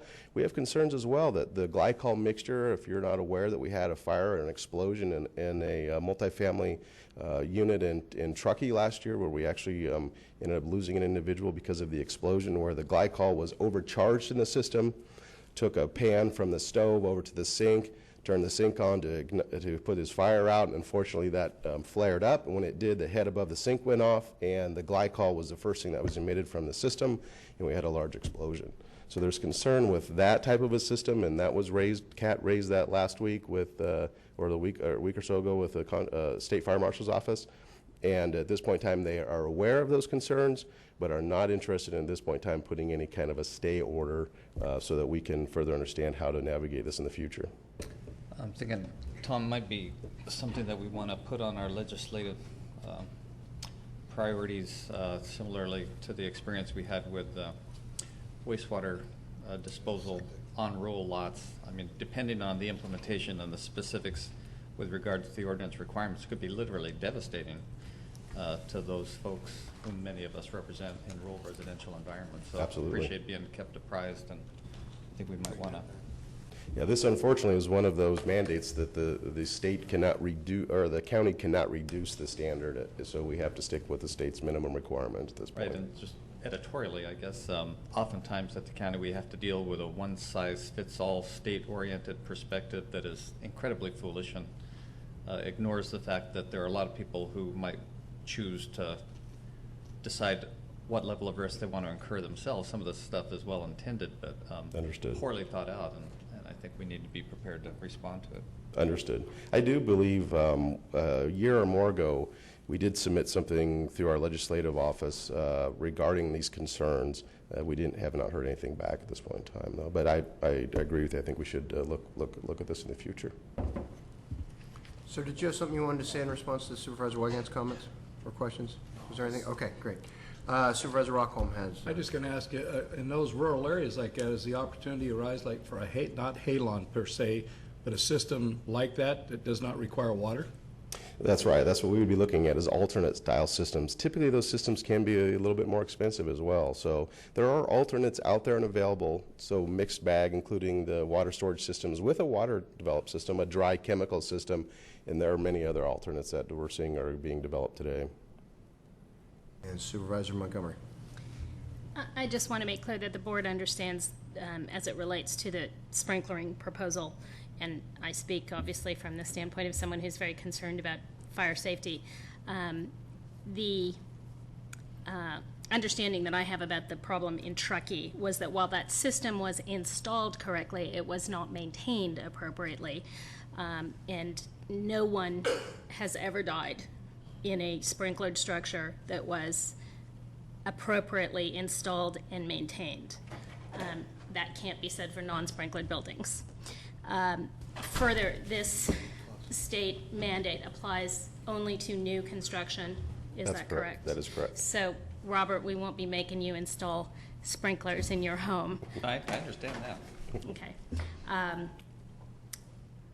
You know, to me, it really comes down to what is the value of a life.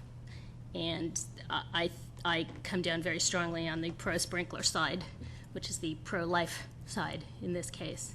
And want to thank you for spending the time to sit down and go through a lot of these questions and concerns with me. I really appreciated that. Absolutely. And just if I could, depending on the standard, particularly on larger homes, could prevent. If it's a water mandated system, if there aren't any alternatives, it literally could preclude the construction of some of these new homes for lack of adequate water supply to sprinkle a whole house, if that's the standard, simultaneously over a certain period of time. And that, I think, is excessive. All right, other comments or questions for Tim this morning by board members? Any members of the public wish to address the board on this item? Thank you. Seeing none, what's the board's pleasure? Second. Okay, Supervisor Rockholm with the motion, Supervisor Montgomery with the second. All in favor, please say aye. Aye. Opposed? None. Thank you very much. Okay, I've informed CEO's office we'll take item number 7 at the end of our department head items, so we'll move on with facility services. Sewer Maintenance District number 1, Regional Sewer Project.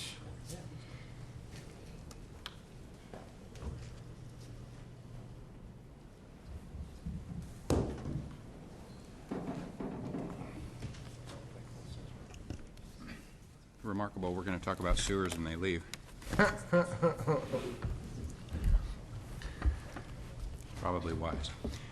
Good morning, Mr. Chairman, members of the board. Jim Durfee, Director of Facility Services. I have Will Dickinson with me here today. We have a couple of different items related to Sewer Maintenance District number 1. First of all, I have a recommendation that your board authorize the chair to sign a memorandum of understanding with the City of Lincoln and the City of Auburn, which will require the county to contribute $42,000 towards completion of engineering studies relating to the regional sewer project. As your board's well aware, we've been working very diligently over the last months to update our cost estimating for the regional project costs, and at the same time we're working on a parallel track to design upgrades to SMD number 1, which is the topic of the item that Will's going to discuss next. But on this first item, we completed a round of cost estimate updating, which I think very much refined our cost estimates for the regional project, updated them to current construction cost levels, and as a result of that, the projected cost of constructing the regional project decreased from $141 million, which is about a 3-year-old cost estimate, to a current estimate of $92 million. However, there still appears to be a fairly significant delta between the regional project and the local options that both the City of Auburn and Placer County may have in front of them. Because of that delta, the City of Lincoln has proposed to develop a fixed cost proposal which would have the city construct, own, and operate the regional conveyance system and the treatment system in Lincoln on behalf of their upstream partners. Their request, though, includes a request that the upstream partners at this point in time contribute a total of $70,000 to cover the consulting engineering costs that Lincoln would incur as they put the cost proposal together. And what they want to do is further refine some of the engineering parameters under which they would construct and develop construction cost estimates based on an approach that differs somewhat from the approach that we took in our recent update studies, and they believe that they'll be able to perhaps come up with a fixed cost proposal that would be more competitive with the cost for the upstream options. When we originally put this board item together, we had anticipated that the City of Auburn would hear this item last night at their council meeting. It had originally been agendized for last night's agenda. The city, I believe because Dr. Kirby was ill, and he's the one that's leading the charge on the regional project at the city level, because he was not able to attend last night's meeting, the city deferred that item, and I believe won't hear it now until early January at their first meeting in January. In response to that action on the City of Auburn's part, Lincoln, yesterday, the City of Lincoln actually did take this item to their council, but they modified it slightly. I've talked to council about the modification that they made, and what they did was they put a paragraph into the item that simply talks about how they would proceed absent participation from the City of Auburn. It doesn't change the county's level of participation in any way. We would still pay 60% of the $70,000 or $42,000 to participate. The city would begin the studies that they need to do in order to put their proposal together. If Auburn does not participate in January under this proposal by Lincoln, Lincoln would simply provide a cost proposal just to handle the SMD #1 flows. They would not address Auburn's pipeline and Auburn's participation. So they've come up with the ability apparently to provide us with a cost proposal for $42,000, or both the county and Auburn a cost proposal for $70,000. So that's what they did yesterday. I don't believe, and I think Tony would concur with me, that that's a substantive enough change in what Lincoln is proposing for your board not to be able to take action today if you choose to do so. What it does, what these changes over the last couple of days do, though, in my opinion, are they pose your board at least a topic for discussion. Our original intent was that this was going to go forward cooperatively with the City of Auburn, that we would be working on this together. At this point in time, it doesn't look like that will take place at least until January. So the options that I would lay forward for your board this morning are that you could adopt the recommendation with the change from Lincoln. We could go ahead and have the chairman sign an MOU. We could forward the $42,000 to Lincoln, and they could proceed. You could take an action that adopts the MOU, however, does that contingent upon Auburn's future consideration of the MOU. You could simply defer discussion if that's what you choose to do. You could say, no, we don't want to do this. So I think you have all of those options. It is certainly still staff's recommendation that we go forward with this study. We think that the opportunity to see a price from the City of Lincoln is a valuable opportunity, and we think that we should do that. I think there's a policy question for your board to discuss should you choose to do so. And at this point, I would kind of leave it open to the board to have that discussion, ask questions. Will and I are both here to answer whatever questions we can, and we would like your direction as to how you'd like to proceed. All right, Supervisor Wygant. Jim, what is Lincoln proceeding, or are they going to not do anything until such time that they hear from Auburn? Lincoln is prepared to proceed when they receive a check from us for $42,000. Thanks. And at that point, they'll proceed on our piece of it, of the the cost estimating and putting a proposal together. My understanding is that they won't work on Auburn's part of it until Auburn takes action. Thanks. Supervisor Rockwell?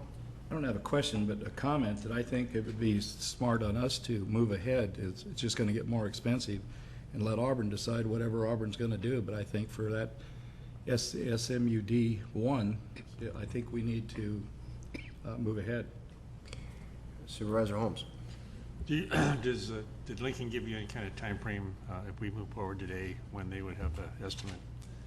Their commitment, there's actually a date certain, and I don't recall what it is, but it's late February? The end of February. Good. Supervisor Montgomery? Jim, is there some way realistically to separate out the Auburn piece? I mean, I don't understand really what they're going to be studying, but to my simple-minded take on this, it seems like it's the same process. You're just talking about a greater amount of flow if you've got Auburn in the mix. No, it's actually, there is a way, I believe, for them to do it. In terms of the pipeline, there's a portion of the pipeline that both Auburn and Placer County flows would flow through, but then there's two separate portions. Essentially, there's a Y in it. Part of it goes to Auburn, part of it comes up to SMD1.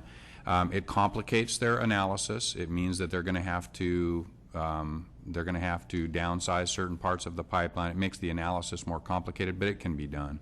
And in terms of the wastewater treatment plant, what they've told us is that they can expand their wastewater treatment plant relatively incrementally. So for them to go increase it the roughly 2 million gallons a day that it would take to handle SMD1 flows, they can put a cost on that, and likewise the smaller flows from the city of Auburn. So I believe they can parse that apart. It is more complex. So you don't have any concerns then that if we move ahead with this today that our $42,000 would be underwriting to some extent Auburn's portion if they do decide to go ahead? No, it's still proportionate. It's still a 60-40 split on the cost. Thank you. All right, seeing no other questions by board members at this time, are there members of the public that wish to address the board on this item? And again, we are just talking right now about item 8A in regard to the regional sewer project. Any members of the public wish to address the board? Okay, seeing none, what's the pleasure of the board? Okay, we have a motion by Supervisor Rockholm, second by Supervisor Montgomery. May I ask a clarification? Sure. I posed a number of options for your board, so I'm not sure that my recommendation is very clear. I think he's moving approval of the staff recommendation contained within our packet that we go ahead and contribute the $42,000 toward completion engineering studies. And accepting the change in the document that the City of Lincoln proposed. The paragraph that was added. Thank you. Yes, Council. Going to page 232 of your agenda, there's the 4-bullet agreement, which has everybody's signature block attached to it. I saw a document briefly this morning that I think had a 5th bullet. That's correct. And that page needs to be substituted for this page so that the clerk and the chairman have the right document when it finally gets signed. Very well.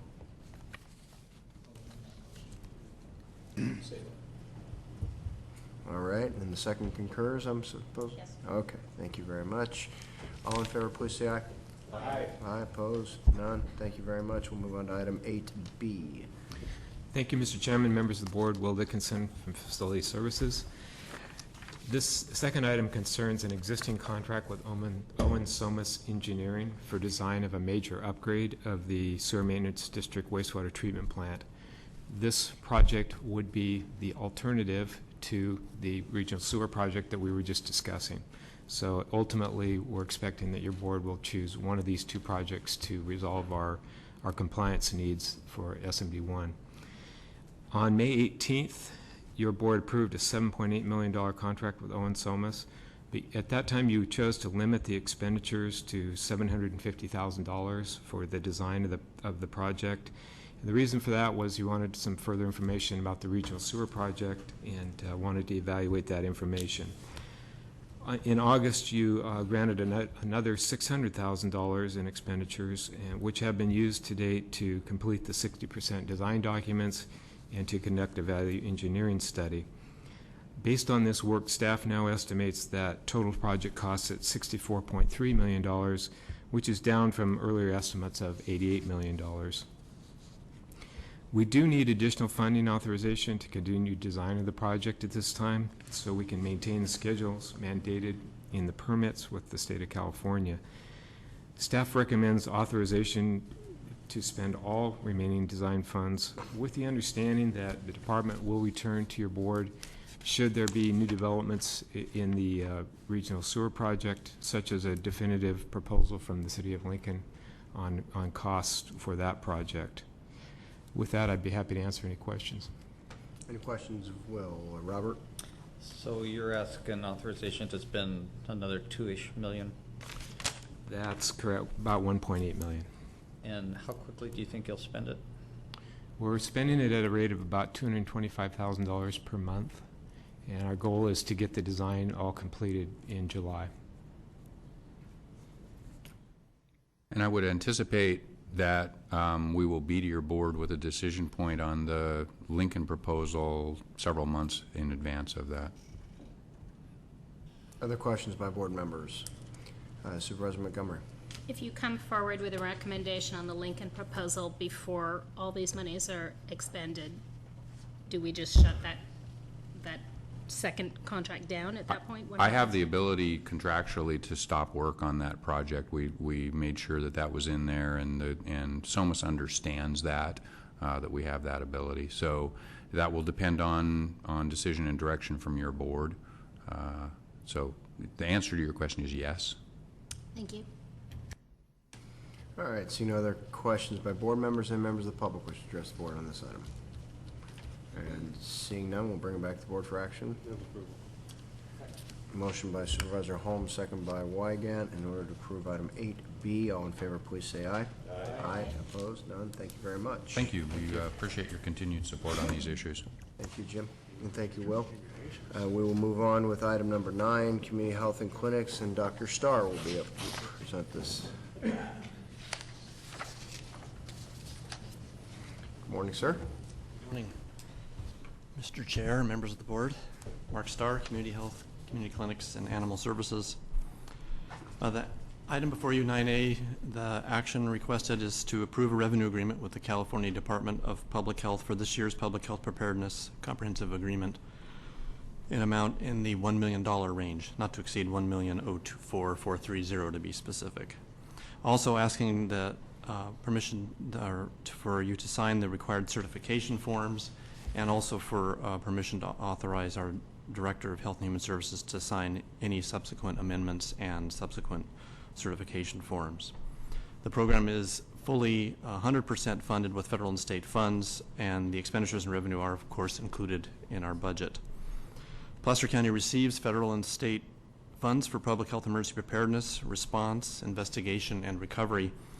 And the funds are for a number of different program components. Certainly our core preparedness program, which is for staff, materials, and exercises. It helps support our public health lab and our biosafety program there. Our hospital preparedness program, which we partner with health care providers, hospitals, and long-term care facilities in preparedness. And the city's readiness initiative, or CRI, where we work on mass distribution of medications, preparedness for that. And of course, pandemic flu preparedness. I should note that the H1n1 funds we received last year were a supplement, and those aren't included in this year's award. As you saw earlier this morning in the ERAP award presentation, all of these program components were leveraged to respond to the H1n1 flu pandemic. Both the response and leadership of our team was critical. Those you saw this morning for the ERAP award, our public health lab, our healthcare partners and coordinating with them, as well as collaboration with cities, emergency responders, and of course schools, Placer County Office of Education, volunteers, and community organizations to get the vaccine out and get information out. In addition to preparing for communicable disease and bioterrorism events and emergencies, our preparedness team also works in a supporting role for any emergency with care, sheltering, or other public health needs, such as the 49 fire response that you also heard about earlier today. So with that, I'll stop and certainly open any questions, and look forward to continuing this important program. Questions by board members? All right, seeing none, any members of the public wish to address the board on this item? What's the pleasure of the board? Second. Motion by Supervisor Rockholm, second by Supervisor Holmes. All in favor, please say aye. Aye. Aye. Opposed? None. We continue on with item 9B, Human Services. Yes. Good morning, Chair Euler, members of the board. I'm Cheryl Davis from your Human Services Division. With me today is Jason Buckingham, the Executive Director of Golden Sierra, and Marcy Schmidt from your Business Advantage Network. Yes, please. We have a little bit of deja vu for you today. We were all here this time last year, and we asked your approval to accept over $1 million in federal economic stimulus funds to run a subsidized wage program, which we called 80-20. We subsidized the wage 80%, and the employers put up 20%. That program was a hit. Jason and Marcy ran that for us. We had over 80 employers opt into the program. They hired 95% of our 95 of our CalWorks recipients, and over half of them were able to leave aid altogether because of that employment. Unfortunately, that program ended September 30th. It's been stopping and starting. They've been making sausage with it in Congress, I think, depending on which house is entertaining it. It has bipartisan support. The chambers of commerce are behind it. Businesses are behind continuing the funding for the subsidized wage program. Unfortunately, it's part of the legislation that is also extending unemployment benefits, which, as you know, has a huge price tag, so there's lots of debate about that. So because that ended, we're asking your permission to opt into the state subsidized wage program, because we continue to have employers interested in the program.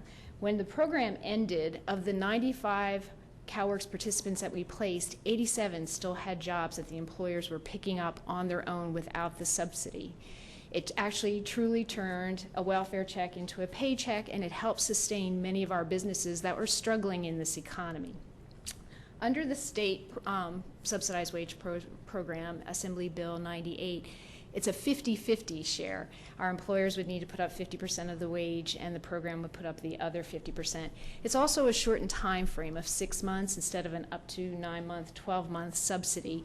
And unfortunately, with the amount of money that's available in the state, we can only serve up to 40 participants instead of the max that we had of almost 100 under the federal dollars.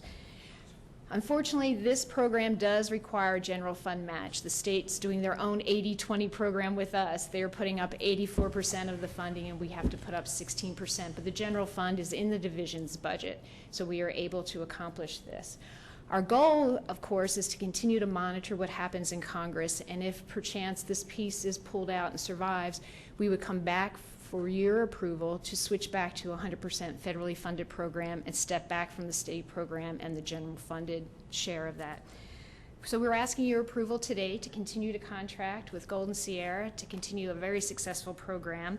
We are hopeful that it's just a bridge until Congress can enact the federal stimulus program or the subsidized program, but not sure how hopeful we are at this point. With that, Jason, myself, and Marcy are here for any questions that you may have. All right, board members have any questions on this item? And Supervisor Montgomery. Yeah, this may be premature, and none of you may know the answer to this, but what possible outcomes do we see as relates to this in terms of the CalWorks piece, since there's some expectation that that program will be discontinued, I believe, at the end of January? The CalWorks, I'm sorry? My understanding is the CalWorks program will be discontinued at the end of January. What implications does that have for this proposal? I'm not sure what component of CalWorks, as far as the Welfare to Work program, that actually sustained minimal budget reduction, so that will be able to continue on. The child support. Oh, the child care. The child care, correct. So stage 3 child care. Mm-hmm. At this point, what we're understanding is that there's some expectation with the new administration and legislature coming together in January, they will be able to continue stage 3 child care. Stage 3 is for those folks who leave welfare altogether. So the 50% who've gotten jobs, they would be the ones that would be affected. We were able to get the First 5 Commission to help out locally here in trying to sustain that. But I think all the reads that we have right now is the Department of Education is not going to challenge the court's decisions on staying things until there's another review. So we believe stage 3 childcare is going to continue. Thank you. If I can follow up on that, Senate Pro Tem Steinberg and Assembly Leader Perez sent the first 5 commission letter saying, please do this because they will put forward legislation in January to bring the program back. So that was the justification for first 5 forwarding those funds. Yes, yes, thank you. All right, any other comments or questions for staff before we open it up to the public? And seeing none, any members of the public wish to address the board on this item? All right, what's the pleasure of the board? Move approval. I'm going to give the motion to Holmes on that one, I think, just right there at the wire. And second will go down to Wygant. All in favor, please say aye. Aye. Opposed? None? Thank you very much. Okay, thank you. All right, at this point, we will adjourn as Placer County Board of Supervisors and convene as Placer County In-Home Supportive Services Public Authority in order to take up item number 10, which is the budget for fiscal year 10-11. Good morning, Mr. Luce. Good morning, everybody. And Mr. President, members of the board and staff, my name is Eldon Luce. I'm the manager for the county's In-Home Supportive Services, IHSS Public Authority. I'm here this morning to ask your approval of the fiscal year 10-11 Public Authority budget in the amount of $957,679, and of which the county's share is $170,686. And here to answer any questions you might. First, let me just say I'm really, really glad to be here. You know, some people might think, you know, a board meeting might be boring. Well, I just came off a mountain. I've been there since Friday with no power, no electricity, no phones, and no internet. This is really exciting. I am very glad to be here. Welcome to the century. Yeah. Glad we can provide you with some bit of relief and amusement. Thank you. Any board members have any questions on Mr. Lewis's item? All right, seeing none, any members of the public wish to address the board on this item? And what's the pleasure of the board? Second. Motion by Supervisor Rockholm, second by Supervisor Montgomery, in order to approve the fiscal year 2010-11 budget of the In-Home Supportive Services Public Authority. All in favor, please say aye. Aye. Aye. Opposed? None. Thank you very much. Thank you. At this point, we will adjourn as the Placer County In-Home Supportive Services Public Authority, reconvene as the Placer County Board of Supervisors in order to take up item number 11, the Public Works item. Good morning, Chairman Euler, members of the board. I'm Kevin Ordway, filling in for Peter Kratz. He's, yes, snowed in. This morning, I'm bringing to you a board item where we are requesting that you adopt a resolution authorizing the Director of Public Works to execute contract amendments with Quincy Engineering for design of the Cucuriola Road Bridge Replacement Project with County Council and Risk Management review and approval up to an additional amount of $300,000. These contract amendments for additional professional services will increase the total contract up to a total not to exceed amount of $1,185,000, including contingencies. This project has been in the works for quite a few years, and early on we ran into some environmental extended studies.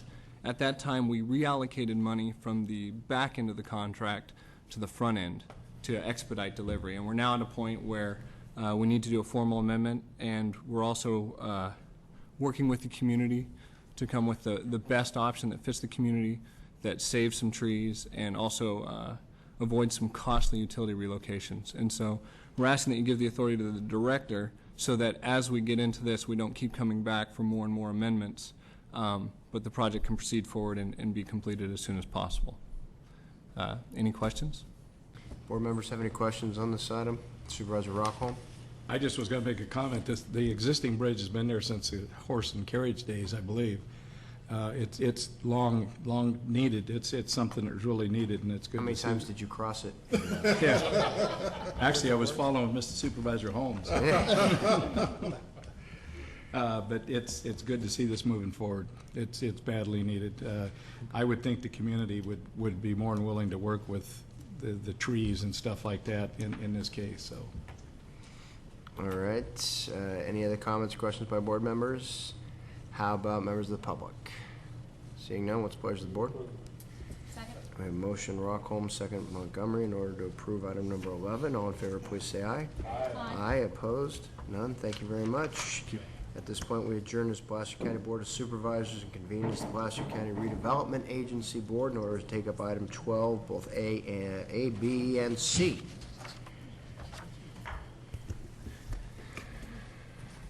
Good morning. Jim LeBou, Redevelopment Agency.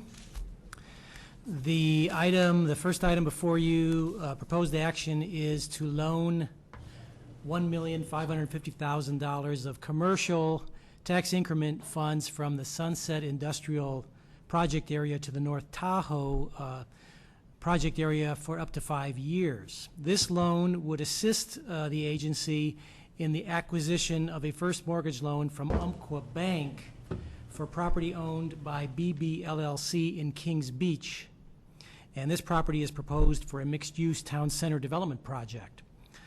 The proposed bank loan purchase is the next item on your agenda. On October 19th, your board approved a similar transaction which involved a $1,450,000 loan of commercial tax increment funds from the Sunset Industrial Project Area to North Tahoe Project Area. And at that same meeting, you also authorized the purchase of a first mortgage loan from Central Pacific Bank tied to other parcels in the same Kings Beach BBLLC Town Center project site. Combined, the two loans from Sunset to North Tahoe total $3 million. The loan will accrue interest at the standard county investment pool earnings rate and will be due in full in 5 years. Over the past several years, the Sunset project area has been accumulating revenues faster than expenditures. At the beginning of this fiscal year, the surplus was approximately $2,750,000. In the last couple of years, the agency, we've invested some funds from Sunset into projects. For example, $2.5 million we contributed to the Sunset Highway 65 interchange, and $1 million towards the a study for overcrossing of the railroad in the Sunset area. There are plans for the agency to assist other needed infrastructure improvements in the Sunset area, for example, roads, sewers, and drainage. But all of the currently planned projects are programmed to need redevelopment agency funding no sooner than several years out. North Tahoe has a current need for the funds to jumpstart current redevelopment opportunities. The proposed loan would enable the agency to address the current needs in the North Tahoe project area while still maintaining the ability to meet the future program needs of the Sunset Industrial Project area. If you have any questions, I'd be happy to answer. Any questions by board members for Mr. LeBou? Supervisor Wygant. Just thinking, Jim, maybe you should give me the authority to implement the interest rate. What?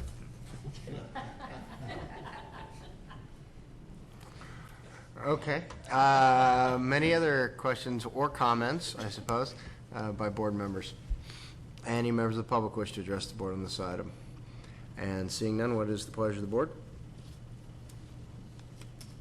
We would need a motion, yes, in order to take action. Yeah, I'm sitting here thinking I'd gone deaf. Okay, so we have a motion by Wygant, second by Supervisor Holmes. Thank you very much. All in favor, please say aye. Aye. Opposed? None. Thank you. And we'll move on to item B. Thank you. The next item is related, as mentioned. The proposed action is to authorize a purchase agreement with Umpqua Bank for a first mortgage loan secured by Kings Beach property owned by BB LLC and proposed for the Kings Beach Town Center mixed-use redevelopment project. Through this transaction, the redevelopment agency would replace the bank as the first mortgage lender. BB LLC would continue to own the property and would owe the full face value of the loan, which is approximately $4,550,000. They would owe that to the agency. The cost to the agency to acquire this loan is considerably less, $2.8 million, plus closing costs not to exceed $10,000. The Kings Beach Town Center project is considered one of the highest priority redevelopment projects in the North Tahoe area. Your board has previously approved an exclusive negotiating rights agreement and a $500,000 pre-development loan agreement with BBLLC for this project. The approximately 4-acre site was acquired in 2006 and 2008 by BBLLC with assistance from loans coming from Umpqua Bank and Central Pacific Bank, which totaled approximately $7 million. In 2010, the loans became due. Although BBLLC requested and expected to be able to extend the loans for a period of time until the project could be permitted, environmentally cleared, and eligible for construction financing to take out those initial loans, both banks indicated that they would not extend their loans and rather wanted to be paid off. At this stage of the project, the developer is not in a position to pay off the loans. The agency has held discussions with the two banks and found that both banks were willing to be bought out at significantly discounted prices. The intent of the agency is to keep the redevelopment project progressing through environmental review, entitlements processing, and into construction. If the developer is either unable to complete the project or to pay off the face value of the loans, the agency could foreclose on the property and take title to the 4-acre site. On October 19th, your board approved the purchase of the Central Pacific Bank loans for $1,450,000. That transaction has now been completed. As stated, the Umpqua Bank loan purchase price is $2,800,000 plus closing costs. The proposed funding sources for this transaction are the aforementioned Sunset loan, $1,550,000, North Lake Tahoe project area tax increment funds of $462,000 plus the closing costs, and $788,000 of North Lake Tahoe redevelopment bond funds, which totals the $2.8 million. That concludes the report. Questions by board members? Seeing none, questions by public. Bring it back to the board. Second. Motion Montgomery, second Holmes. All in favor, please say aye. Aye. Aye, opposed, none. And finally, the fiscal year 2010-11 final budget for the redevelopment agency. Thank you. I'm going to ask Cindy Kelly, our Senior Administrative Services Officer, to also join me. In case you have questions, which... Good morning. In case you need it. On June 8th of this year, your board adopted the proposed redevelopment agency current fiscal year budget of $33,472,626. Since then, a number of actions have occurred to change the final budget that we are bringing to you today. Some of the changes were significant actions taken by our agency over the past 5 months to implement our redevelopment program. Other changes occurred as a result of outside forces. Some highlights of those changes. On the revenue side, we closed out the accounting for the last fiscal year, and we now know the actual carryover of funds that were unspent from previous fiscal year.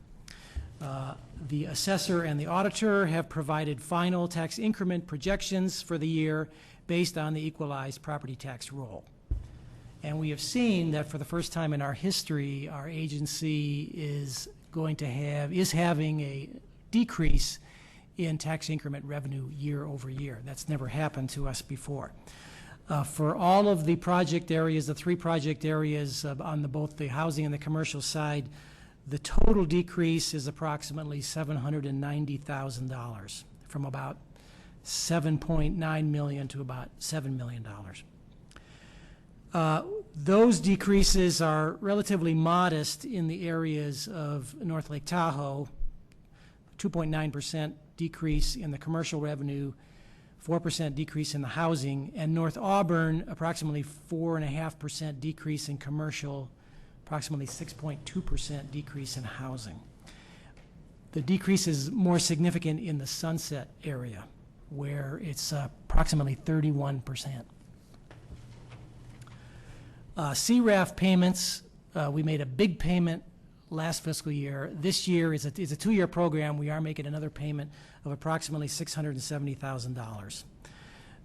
The positive news on that front is that in this time period between the proposed budget and today, voters voted in Proposition 21, which means that there should not be another CRAF coming in the future. In this time period also, we were awarded a grant of Community Development Block Grant funds of $400,000 for housing rehabilitation in North Tahoe. We have applied for other grants, but are waiting to find out if they are going to be awarded to us or not. On the expenditure side, significant happenings have been the Kings Peak Scattered Sites Housing Project had a successful financial closing, which resulted in funding being made available to the project from private sources, about $14.5 million coming from a bank, Wells Fargo Bank, and tax credit investor funds also coming in. And also as part of that closing, the redevelopment agency, put in approximately $650,000 of our previously committed funds and transferred title for all of the 5 sites to the developer. BBLLC bank loan, which you just took action on, $4.3 million transaction of the actually the 2 transactions combined for us to purchase all of those loans. Last year, the big CRAF payment, approximately $3.1 million.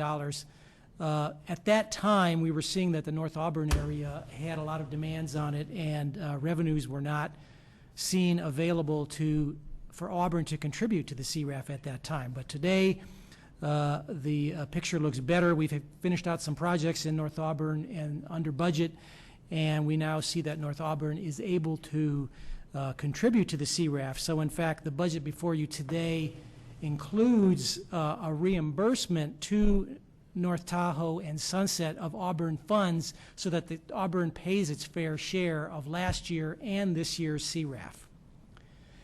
In summary, we can see that financial pressures have been placed on all 3 project areas. Agency staff has spent extra time analyzing these changes. In addition to the above described budget adjustments, the agency continues to make efforts to efficiently implement its overall program by holding the line on administrative expenses and aggressively pursuing outside grants. With this final budget, the agency is able to continue to implement the work program which your board approved with the proposed budget. However, as we have looked at these cash flow more carefully, we have seen that there may come times in this year and into the future where there is a shortfall of available cash while we're waiting for tax increment funds to come in mostly in December and April, where there's something could be held up, a payment could be held up, or a project could be delayed because of these temporary cash flow issues. So we're discussing with the treasurer about bringing to you an action in the near future to authorize dry period financing, which would carry us through these temporary shortfalls, waiting until the actual cash got into our bank. That's my report, and we're available to answer any questions. Questions by board members on the budget? Supervisor Wygant. Jim, maybe Holly, do you guys have any guess as to how assessed valuations are looking for the next budget year? We are studying that situation, and we could see that there were, for the Sunset area in particular, we're looking at that the most closely, that there were some large property holdings that took a dive in this last year, which made up more than half of the total decrease, coming from 3 properties. Ace Hardware, Greenheck Fan, and HP, I believe. And we don't expect to see that again. There could be a further smaller decline, but we don't expect a significant decline like that again. Yeah, and Jim's correct. We're using a working estimate of a 4% reduction overall. The redevelopment areas are a little bit different in that they're very small compared with the overall county, so the tax base upon which the increments are predicated can swing more wildly or more directly because of several small businesses. Of particular concern for us is the Sunset Industrial Area, primarily due to, one, commercial properties are now kind of catching up, so to speak, with residential properties, and that's where we're seeing our large reductions. And the number of appeals for commercial properties have increased. So I think those are the pieces we're looking at overall for the county, working estimate of about a 4% reduction.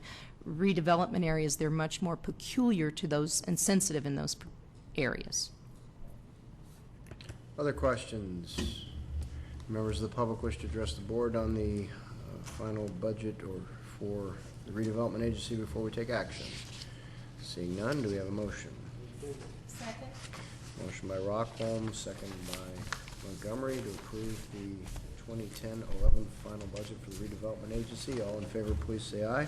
Aye. Aye. Opposed? None. Thank you. We will. Thank you. Thank you. We will now adjourn as the Placer County Redevelopment Agency, reconvene as Placer County Board of Supervisors in order to take up item number 7, County Executive Office item, and Holly will be presenting this one.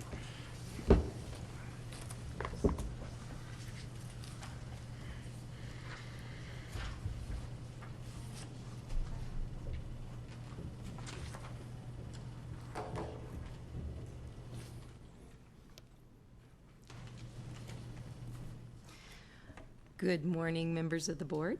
Morning. Mr. Chairman, thank you for having me here today. You don't really mean that. I do. She came off of a mountain. I came off of a mountain without power, actually.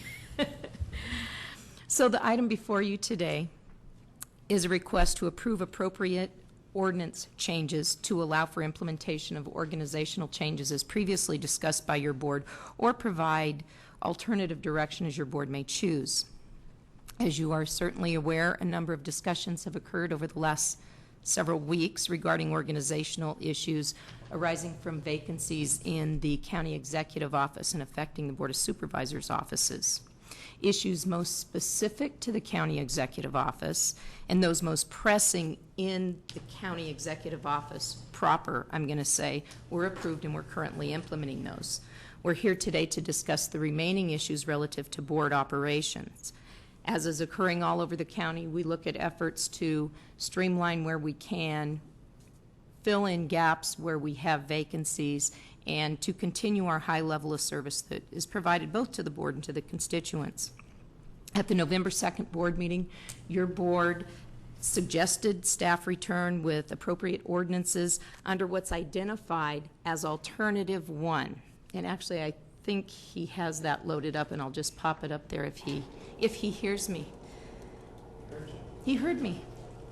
In addition, there was a request to provide for more specific delineation of roles and responsibilities under Alternative 1. That is included in your board packet on page 213. Alternative 1 basically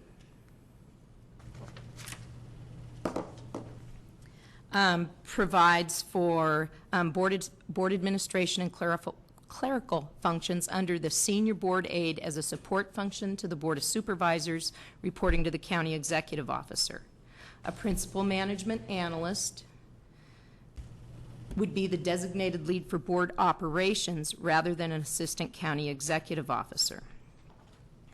The public information office, as you see there at the bottom middle box, as well as the clerk of the board on the right and on the left, the district board aides, would all report through the principal management analyst to the county executive officer.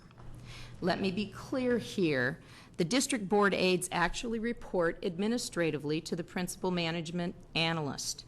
As you are all aware, and we would certainly not suggest that this be changed, currently for day-to-day functions and priorities, the aides report to their respective board members, and that is not suggested to be changed.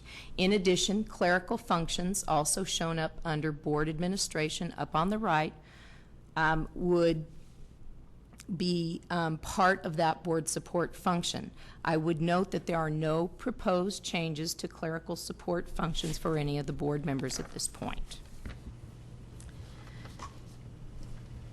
The requests to include the roles and responsibilities I already noted are on page 213 relative to alternative 1. Under that alternative, I addressed it cursorily, and I certainly don't know that I need to go through each one, as you have heard this, most of this before. But please note that these represent representative responsibilities and roles. As you all know, you have a very dedicated staff in the board's office, knowledgeable, skillful, and dedicated to doing the best job. These are the general responsibilities. Certainly, staff is committed to continuing the high level of service that you currently receive, both by the board and our constituents. So in order to implement alternative 1, the requested action would be to approve an ordinance, which is attachment 7, and it would be introduction of an uncodified ordinance which provides for the integration of the Board of Supervisors and the County Executive Office into a single department, and replaces one assistant county executive officer with the allocation of a principal management analyst. In addition, it provides for modifications to the principal management analyst class. A couple notes here. The principal management analyst class is just that. We tend to have broad specifications for operating functions within a number of departments. This clarifies that when assigned to the Board of Supervisors, the responsibilities would include additional functions. I would anticipate that there may be a desire to have a different working title. I think that works. I think that's up to the board, or how we want to phrase that. The second thing I will just note is in the requested action, it does say that it removes the need for one department head level position. This has been, just to be clear about it, we have operated this way for the last 5 years without really a department head in the board's office. That could continue in that way, and I just wanted to be clear about that. Otherwise, you would be formally making that integrated department. Functionally, it would not change from what currently exists in terms of reporting relationships. With that, if you have any questions or would like me to expand on any of the other options or talk about variations, I'm very happy to do that. Okay. Questions or comments by board members? Supervisor Holmes. So the senior board aide under alternative 1 would report to the county executive officer. Yes. It's just a little convoluted to me. It would seem that they would report to the Board of Supervisors or to the principal management analyst. Isn't it kind of... And that is certainly an option that could occur. This is shown, it's kind of a common organizational structure where a board support function or a support function is off to the side as opposed to a line function, but I've seen it both ways, so I think either works. Perhaps to make sure we're talking about the same thing, that the senior board aide is not the classification that currently reports to you. For example, Ruth reports directly, functionally to you, but administratively, payroll and those things, reports for administrative oversight. Let's call it was Mike's old position. Yeah, in fact, if you would like me to just bounce back real quick, I can show you how it's currently set up if you want to compare it. No, that's not that current operating structure. This is the last operating structure functionally. It's not formal. Board of Supervisors to the county executive officer, the assistant CEO, the senior board aide who reported to the assistant CEO, and the district board aides and clerical support who formally report to the senior board aide. That's the existing structure, and that's also in your board packet. And I'll go back to alternative 1 since that's what you were discussing. There you go. Supervisor Montgomery. It's no secret to you, Holly, that I have some heartburn with this proposal. First and foremost, I think it sends a very bad message in terms of policy and public perception to combine, whether officially or unofficially as may have been operating for the past 5 years, the Board of Supervisors with the CEO's office. The Board of Supervisors, as we all know, we're elected. We have a different role, different status, I think, to play at the county. And I am very concerned about the idea of doing away with the Board of Supervisors as a department and making it a division of the CEO's office. It's my own personal opinion, just in terms of the policy, the larger policy piece, when it comes to the specifics of how a new structure or the current structure might be set up or might continue to exist. I would note that on page 117 of the Placer County Final Budget 2010-11, and I'll pass this around, the existing Board of Supervisors structure is shown differently than is being presented today. And I think the existing structure makes a great deal of sense. I'm not convinced that we need to go to a different model. I think that we have seen with the handoff of labor to Therese, with Terry, I won't even really say having taken over a lot of the former responsibilities that Mike had, but just continuing on with her role in doing that, it leaves a much diminished position that I do believe needs to be filled. I'm not convinced that position is appropriately really in the county executive office. I think it's really more in the Board of Supervisors office. I'll pass this down just for you guys to have a look at. But I'm fairly comfortable with what we have going today as a model. I think we can use our basic existing structure today without either doing away with the Board of Supervisors as a department or combining it under the CEO's department, and find someone to fill that principal management analyst position who can take on the responsibilities that have not already been delineated to others.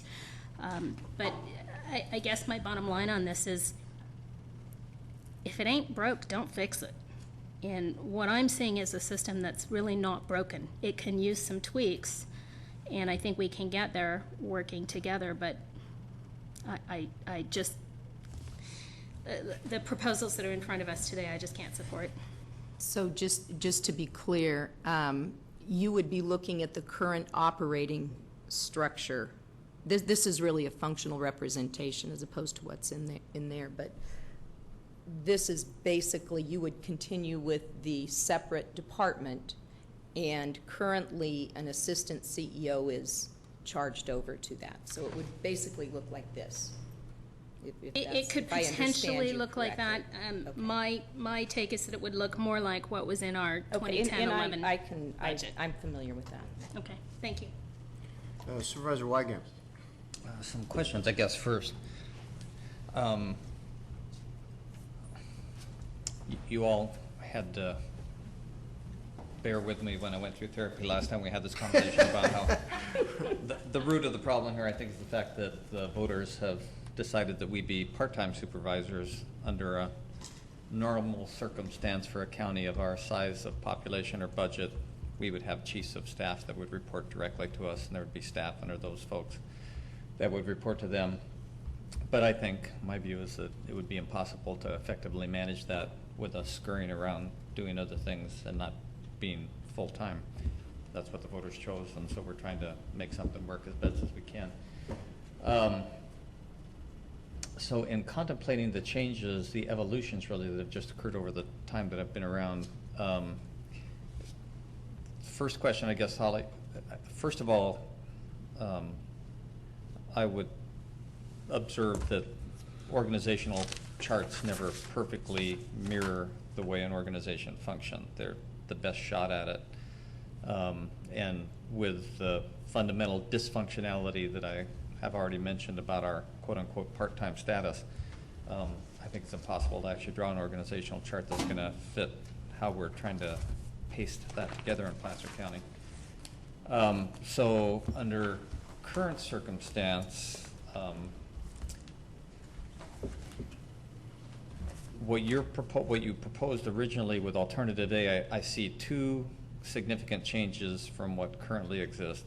One is that you're recommending we bring in a new position, principal management analyst, that would be an additional resource to the Board of Supervisors, but then functionally for administrative purposes only, things like payroll and other required county procedural things, not direction from the Board of Supervisors to the individual administrative assistants.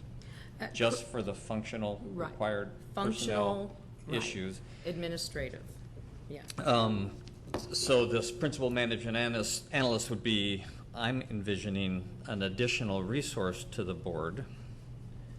So for example, as I mentioned, I think last time my example was if I needed somebody to give a comprehensive PowerPoint presentation to my MAC, it'd be my expectation that I could go to this person, county exec's office, and you would make sure that this person was capable to provide me those kinds of resources, and I wouldn't have to divert my existing resources to do something like that, which frankly we don't have the resources to do without it being almost a crisis management circumstance.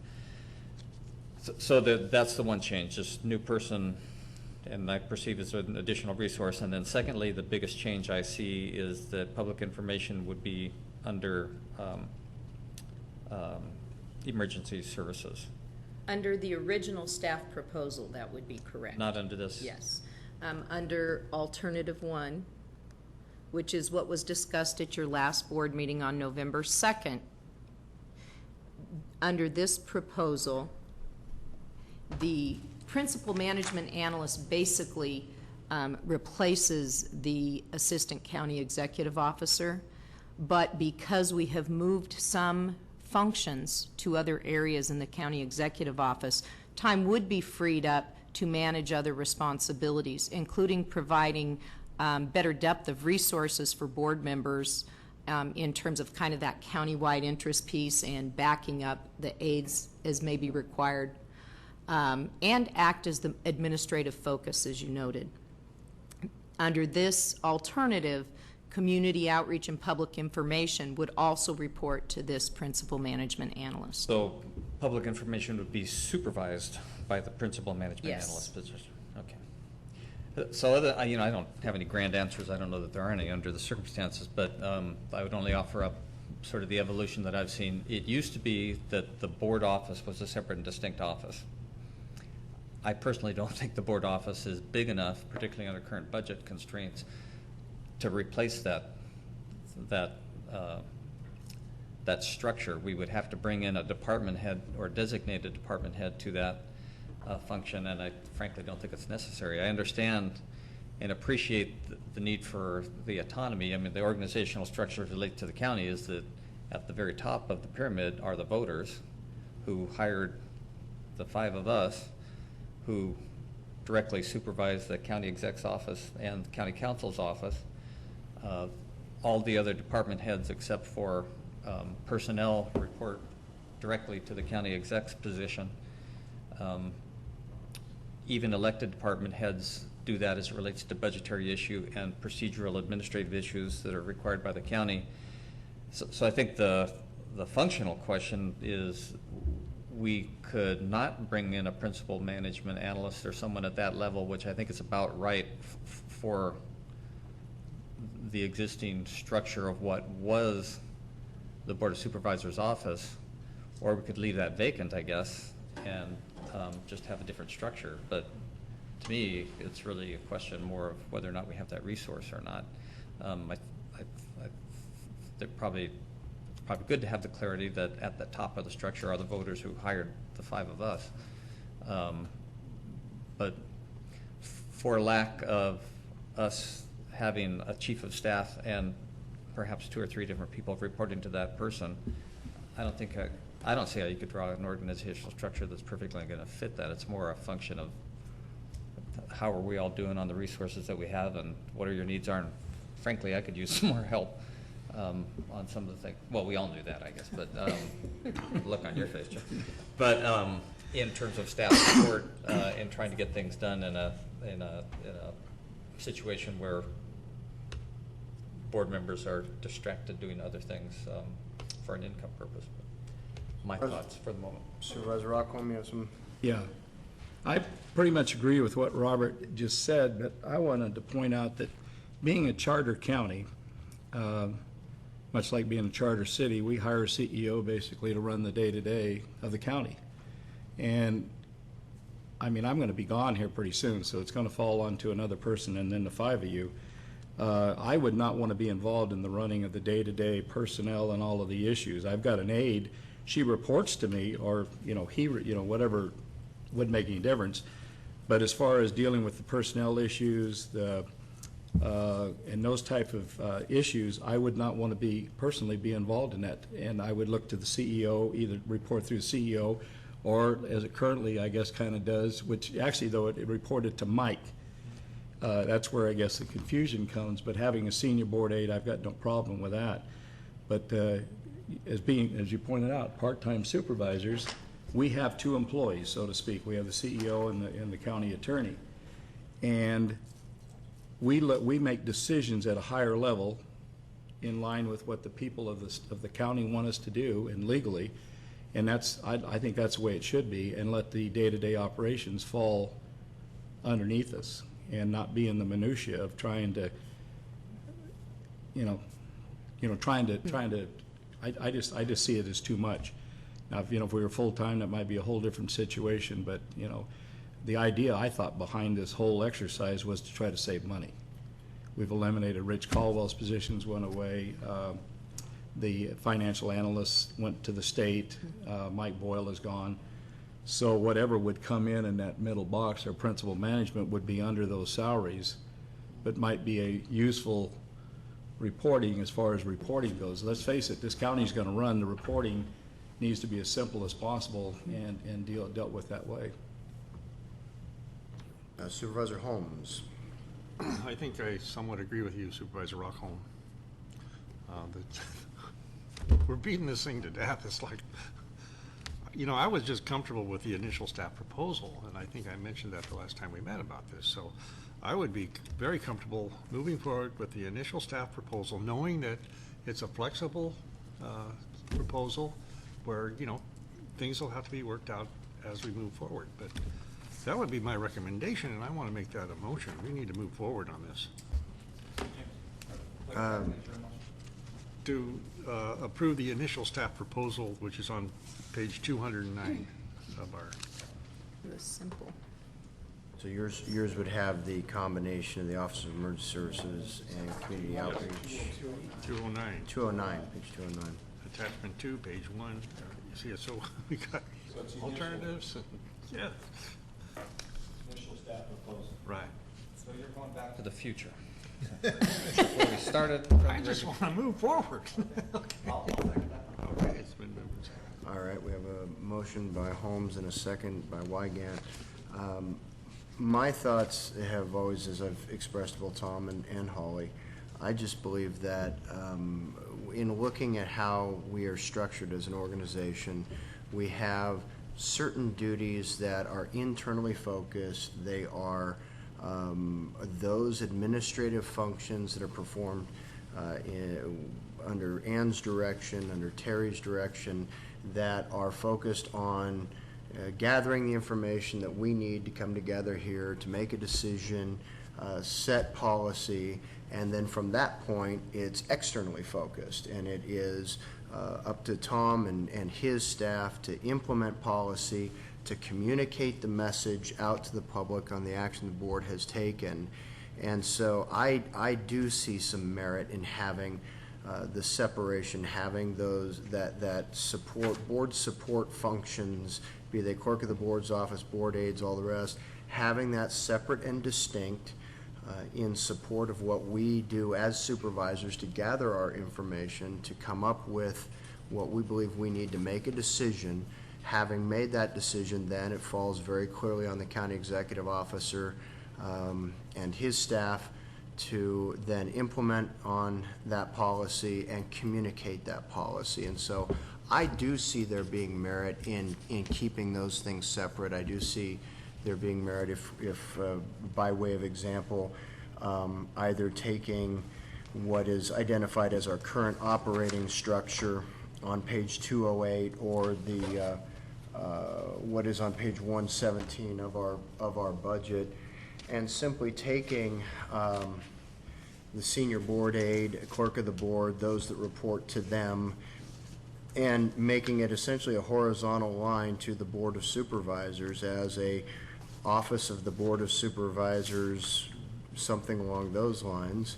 And then to Robert's point about communicating stuff out, if the issue is we need additional resources to craft the message, county's moving forward on something, and we want to be able to craft that message, you know, I would certainly support having the additional support that might be needed in that community outreach function that has been identified. And maybe that would be the area where we would ask the CEO's office to assist us under, for instance, under Alternative 1, where you have community outreach and PIO combined. Maybe that's where we would reach in to the CEO's office to ask for help in communicating a message out to the public. So that was the reason that I originally raised the concern in regard to the initial staff proposal. I like the idea of having some separation, be it, you know, and it is, granted, it's largely optic. Because ultimately, if, for instance, Ann isn't doing her job the way that 2 or 3 supervisors might like, ultimately, we're going to be going to Tom anyway to say, hey, we're having an issue here, would you please do? Not that that would ever happen, mind you. Just using an example. We would ultimately be going to Tom and holding Tom accountable for that ultimately anyway. But I think, to Jennifer's point, just that optic of having the clerk of the board and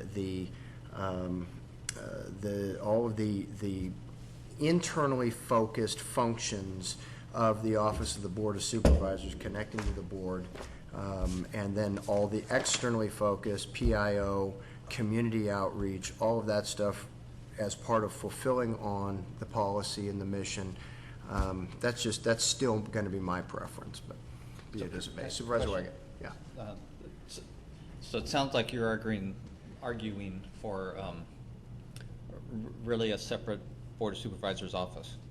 Essentially, that is a combination of clerk of the board and all of the administrative support functions.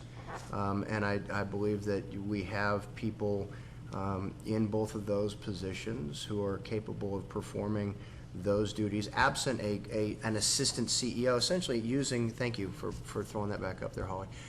Using this, it would be essentially eliminating that assistant CEO. Now, bearing in mind that we have county executive officer, that should read Tom or his designee, because I'm sure that that's, you know, maybe it's Holly.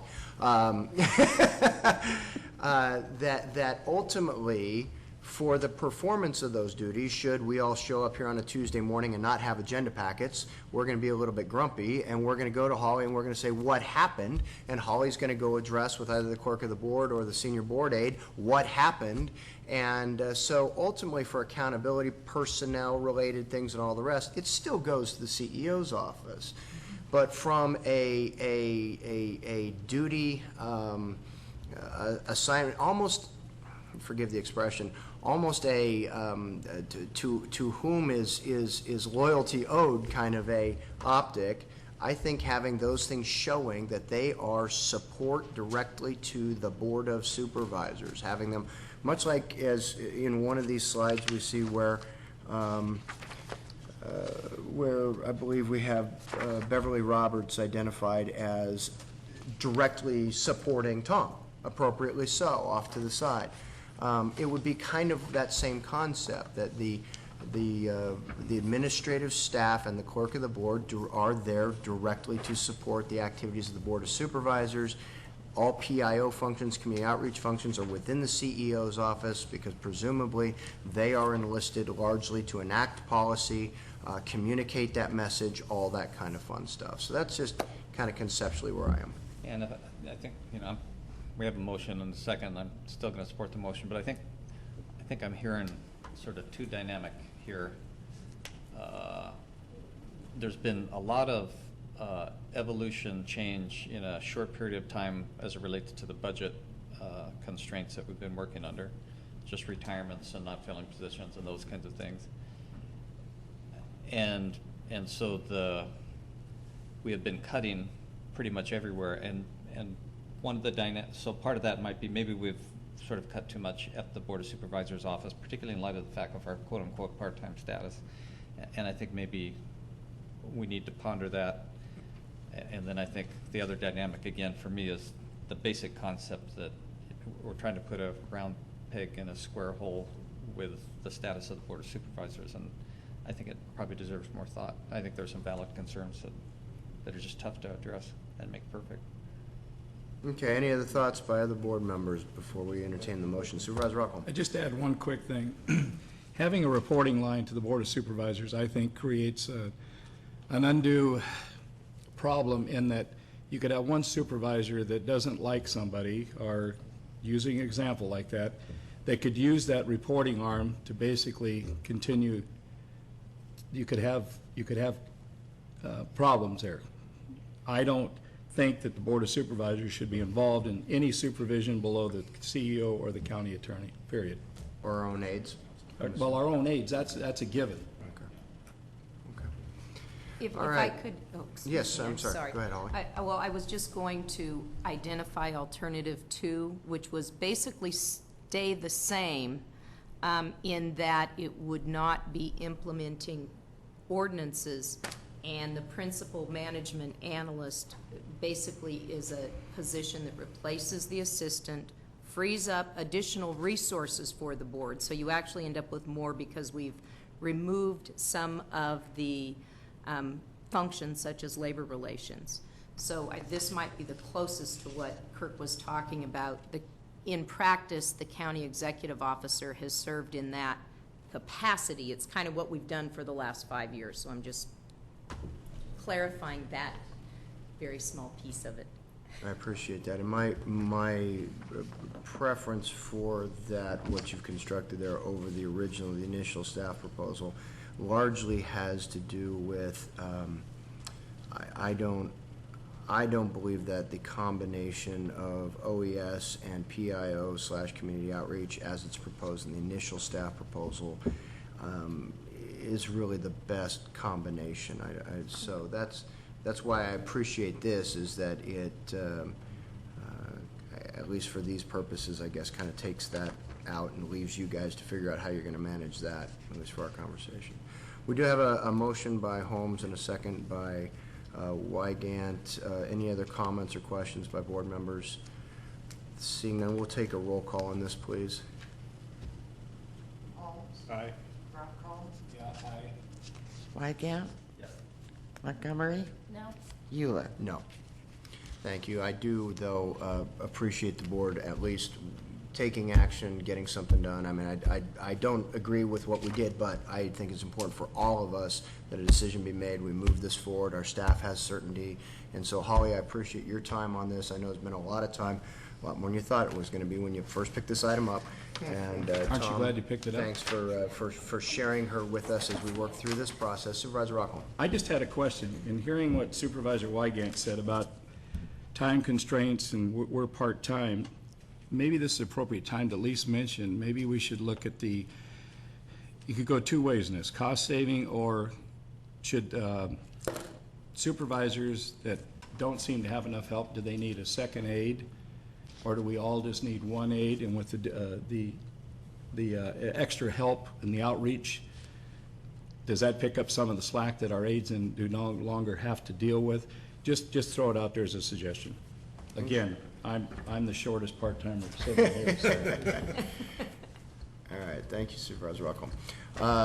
Seeing no other business of the board in open session, we will adjourn to, prior to the 1 o'clock item, And let me clarify, we will start the 1 o'clock item approximately 10 minutes late. I unfortunately got double booked. My responsibilities with the Golden Sierra Job Training Agency. We have a conference call as the Golden Sierra Job Training Agency at 1 o'clock to take action on an item. So we'll come back at 1:10 for that 1 o'clock item, but we do have some closed session to take care of between now and then. So Tony? Yeah, we have considerable amount of closed session to take up. On page 5, there are 6 existing pieces of litigation to be discussed as listed in item 13. Under section B, there's also conference with real property negotiators. We will report back, hopefully completed just before the 1:10 item. Thank you very much. Thank you.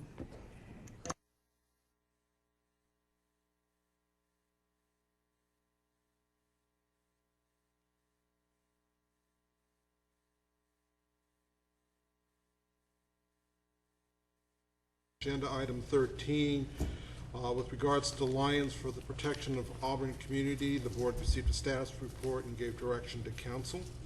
With regards to the Solomon, the board received a status report from council and gave direction.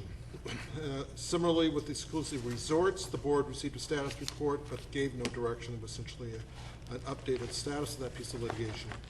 With regards to County of Sonoma versus Federal Housing Finance Authority, the board received a status report from council and gave direction. Similarly, with Rob Collins et al. Versus County of Placer, the appeal dealing with the Placer Vineyards case, Placer Vineyards project, the board received a status report and gave direction with regards to the handling of that appeal. Finally, the board received a status report of the recent filing of a complaint by the PERB board regarding the charge filed by the Deputy Sheriff's Association over last year's negotiations. While in closed session, the board met with its real property negotiators and had a discussion with regards to those items and gave directions to its negotiators. That closes this report. Thank you, Tony. All right, we continue the business of the board today with our 1 o'clock timed item. This is a Cedar item regarding the enclave at Granite Bay, and with that, I am turning it to either Mike or EJ, whichever way you direct me. Thank you, Mr. Chair. The item before you is a project that was considered by the Planning Commission, for which the Planning Commission recommended to your board denial of a general plan amendment, a rezoning, and a vesting tentative subdivision map for a project in the Granite Bay area. EJ Evaldi will be making the presentation.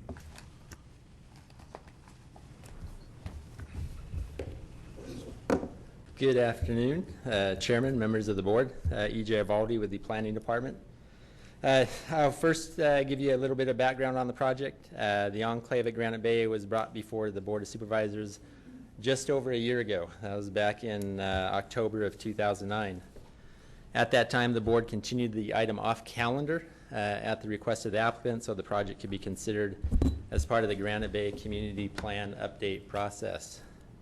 The current status of the Granite Bay Community Plan update is that the Planning Department is now moving forward with a policy update only of the plan without consideration of any changes to the land use diagram. The board came to this decision at the August 2010 budget workshops, as you remember. So the applicant is now exercising their option to have this enclave at Granite Bay project considered by your board today. The applicant for this project and also the appellant is Camille Courtney, who is representing Pastor Land Development. What is being considered or requested today is for the board to consider their appeal of the Planning Commission's denial of the vesting tentative subdivision map, the conditional use permit, and tree permit, which is for the removal of the landmark cottonwood trees, and also the Planning Commission's decision to recommend to the Board of Supervisors denial of the general plan amendment and rezone to allow a 26-lot planned residential development. Up on the screen, I have a vicinity map just to show you where this site's located. It is in Granite Bay on the north side of Elmhurst Drive at the intersection of Swan Lake Drive. Generally, it's located just south of Eureka Road, which is up here, and also East Roseville Parkway to the south. Located to the east of the project site, up on the aerial screen, is the Ridgeview and Oak Hill Elementary Schools over on this side. There are large rural lot residential uses to the north above the project site.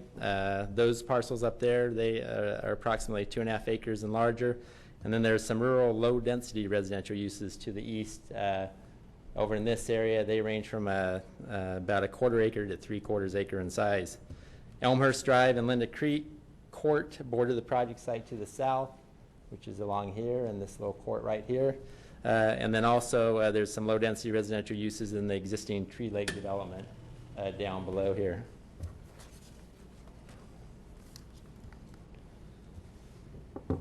So this project, it requires a general plan amendment and a rezone to increase the allowable density on site from a potential of 6 residential units to 26 residential units.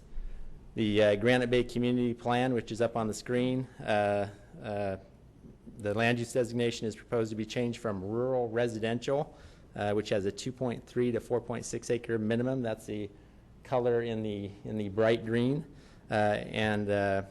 There's also a small portion designated rural low-density residential, which is just this purple area right down below here. That's where kind of the wetland marsh area is. What they want to change to is low-density residential, which allows 0.4 to 0.9 acres per dwelling unit, which is similar to the yellow designated area way south of the project site. Also requested is a rezone from the existing RA B100 zone district, which has a 2.3 acre minimum. That's the majority of the site. The lower portion has a designation of RSA GB 40,000 square feet. And what they want to change to is a zone district that has a 17,000 square foot minimum lot size, actually 17,424 square feet, and there's a PD designation of 2.6.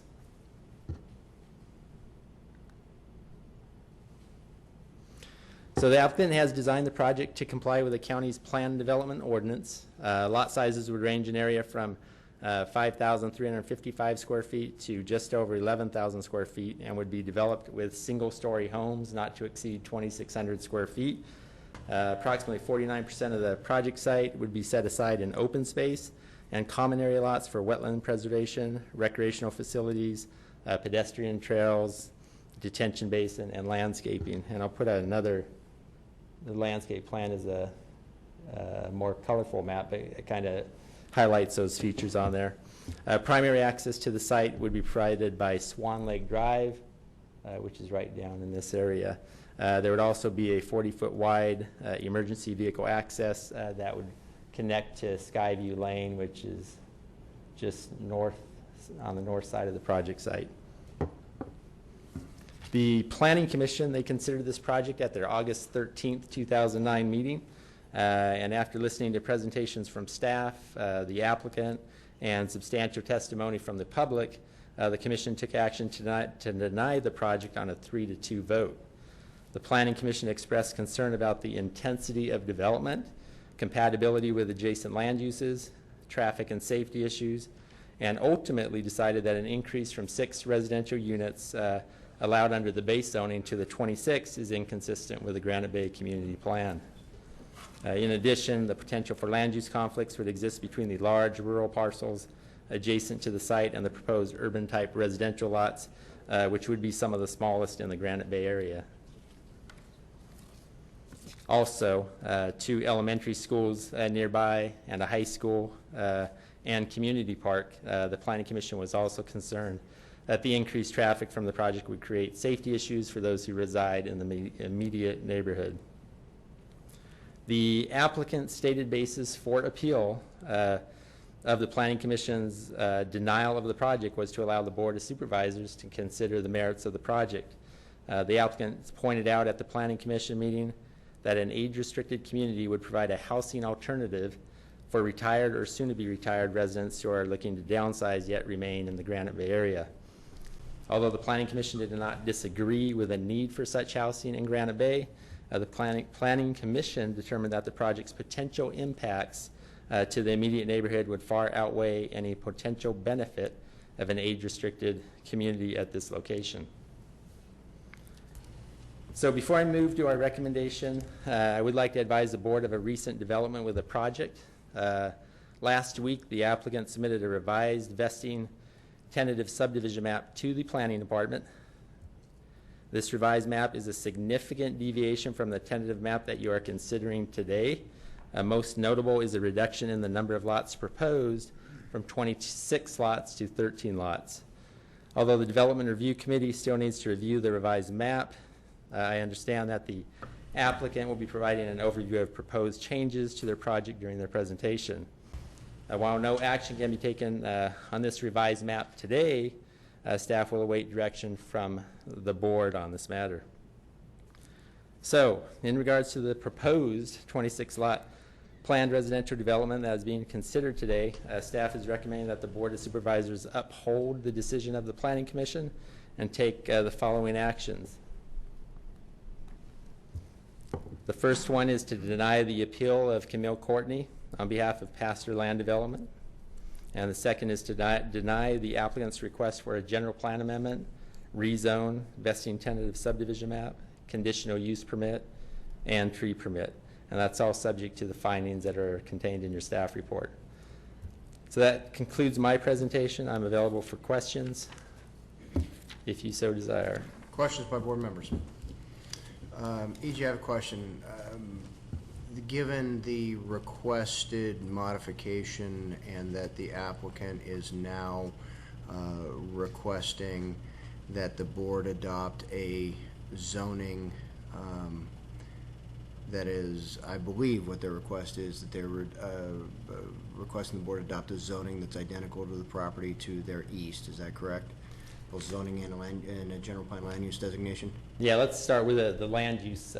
Currently, the land use is rural residential. Right. They want to proposing low-density residential on their existing proposal. Right. They want something in between, which is the rural low-density residential. So there would be a land use change required for that. Right. And then an applicable zoning district, which I do have a letter from the applicant, which I just received today, but it would be consistent with that land use.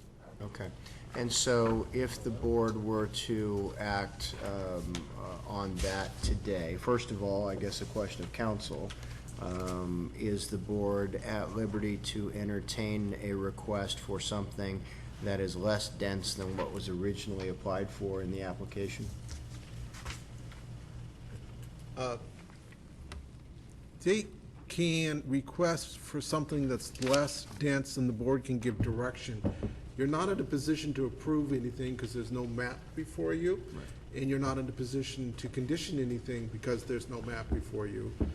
So I think at best you are in a position to give direction as to you would like a revised general plan amendment, a revised rezoning ordinance.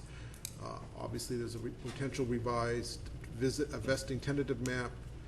I don't know, there probably would be some changes to the use permit. I doubt that the tree permit would change, but I don't know. Actually, I think the tree permit may change depending upon how they design the project. The tree permit was only... I haven't seen any of that yet. Right, So, no. but I think the board, because we've noticed an appeal dealing with the general plan, the rezoning, the vesting tentative map, can deal with this generically and say, yes, we would be interested in doing something smaller, like what they're talking about, and give directions to staff to go back. But you can't actually approve any of that today because there's none of it's before you. Of course. And so then what would be staff's recommendation in terms of a course of action if the board were to act affirmatively on that request? Typically, when the board refers a matter back to staff and ultimately the Planning Commission, the entire package would go back to the Planning Commission. It would be staff's intent to also take the proposal back before the Granite Bay MAC so they could be aware of the proposed changes to the project. Okay.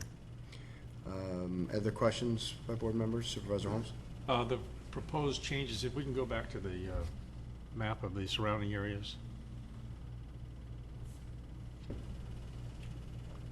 You had one with there, the one on Pastor Drive to the east. Would the requested zoning change be compatible with the land use on Pastor Drive?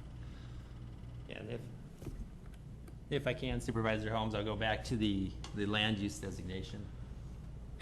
What, with the revised map, what would change is this green area would go to purple, consistent with the surrounding area to the south and to the east, which is a rural, low-density residential designation. Other questions by board members before I call up the applicant slash appellant? All right, seeing none, we have a presentation by the applicant. Good morning, or good afternoon, I guess it is now. I'm Camille Courtney, the president of Rancho Cortina Properties. And as you heard, yes, we do represent Pastoral Land and Development. And yes, we're back together again a year later. In the interest of pragmatism and being realistic, we're not interested in having you continue to consider a project that we don't have our local supervisors' support of. And that's the bottom line here. I want to thank Supervisor Euler. He's consistently worked between the community and ourselves to try to find some common ground, and sometimes that was difficult. But it certainly appear that to request what we're talking about right now seems more reasonable and more logical to those. Certainly I felt professionally we had proposed a terrific project, and I still feel it that way. And gosh knows we need jobs. But we find ourselves in a difficult position. And so in order to find some compromise, I guess what do they say in politics? You know you've made a good decision when no one's happy. So I guess none of us will be happy, but we'll go back with some form of a compromise. So what we did is come up with a site plan. We can take a look at it if you'd like, or if not, we can just discuss it theoretically. But to make the land use consistent with what's east and west of us, this RLDR, the purple. Interestingly enough, because we only have a 12-acre site, our density under the planned development ordinance will be 1.3. Our neighbors are 2.1, 2.27. Because of the way the ordinance reads, we just don't have a big enough site to justify very much density. We get penalized for that, but that's just the way it goes. So we would have 13 lots, nearly 45% open space. They would no longer be age restricted. We're working with, obviously, a different site plan altogether. We would still have access through the neighborhood so that the school children could proceed through the neighborhood. We've actually designed it in such a way that we wouldn't have direct access on Elmhurst. We'd have an emergency vehicular access only. People would exit and ingress off of Pastor Drive. Yes, we would still have an emergency vehicular access up Skyview to Eureka, which is what the fire department's always wanted. They still want. So it would seem that it would still provide the basics of what we heard was desirable, and it would break the log jam and let this move forward. My clients have owned this property in excess of 60 years. They've been working on a subdivision for over 13 years. I've been working on it for 3, and I'm anxious to have something positive happen on this property in our lifetime. And I would like to create some jobs because we desperately need it. So that is the essence of the summary.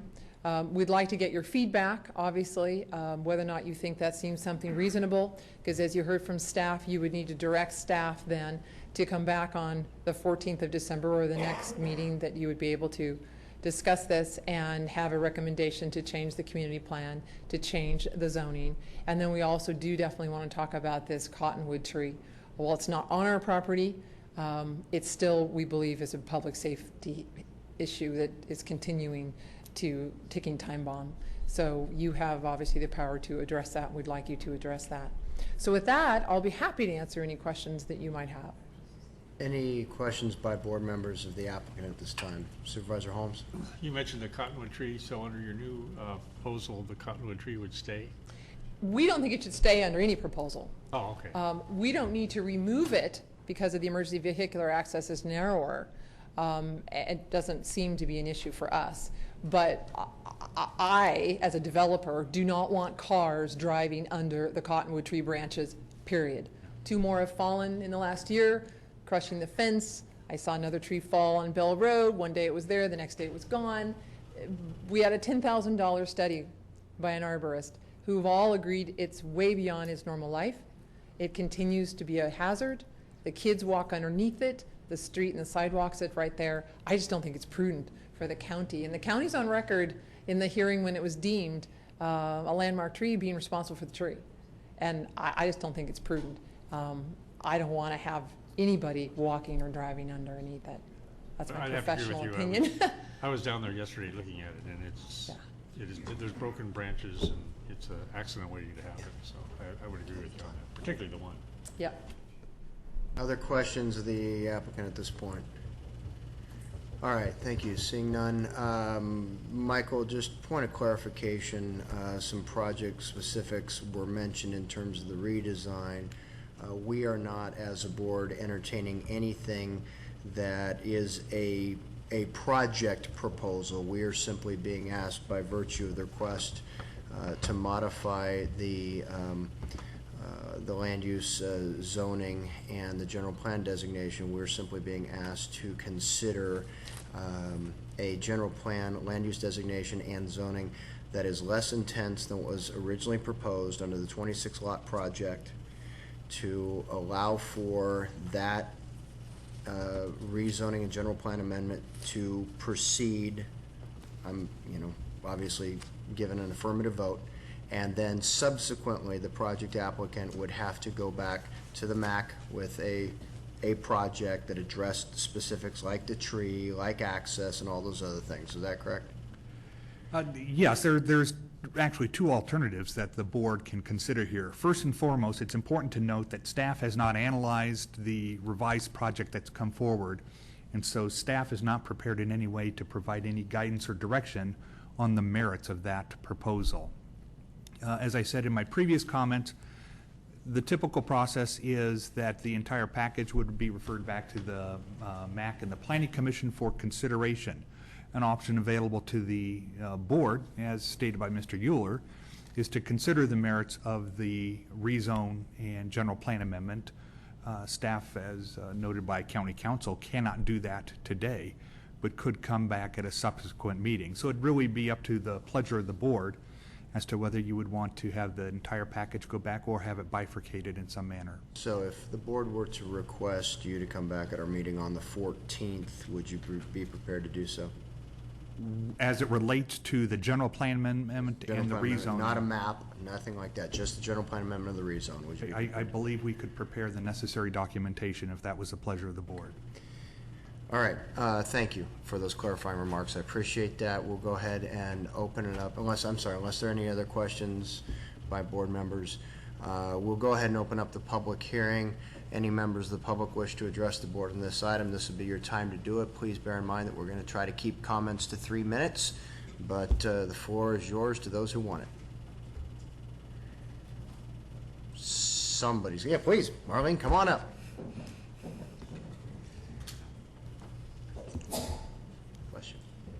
Good afternoon. My name is Marlene George, and I am chair of Save Granite Bay. And I also need to disclose that I am a neighbor. My property is adjacent to the Enclave project on the east side. I know Supervisor Euler knows this, but I don't know if the rest of the board, but this project has been hanging around Granite Bay for about 10 years, and there has been enormous community opposition to it. For a lot of reasons, but mainly because of the traffic issue. There's the twin schools that is one street over from where the original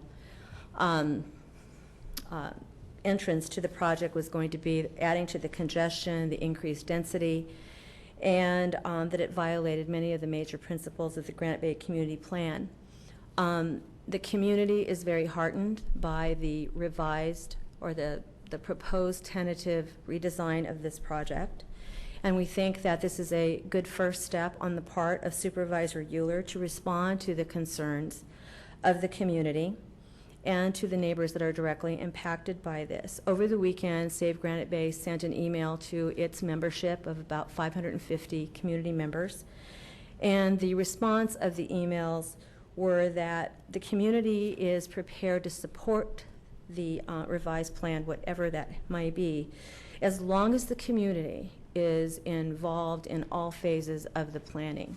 And this was the problem with the project when it first started, is that this project was proposed originally as 45 homes and 36, and now down to 26. But the community was never consulted on this, and the community would like to work together with pasture land developer, the Pastor family.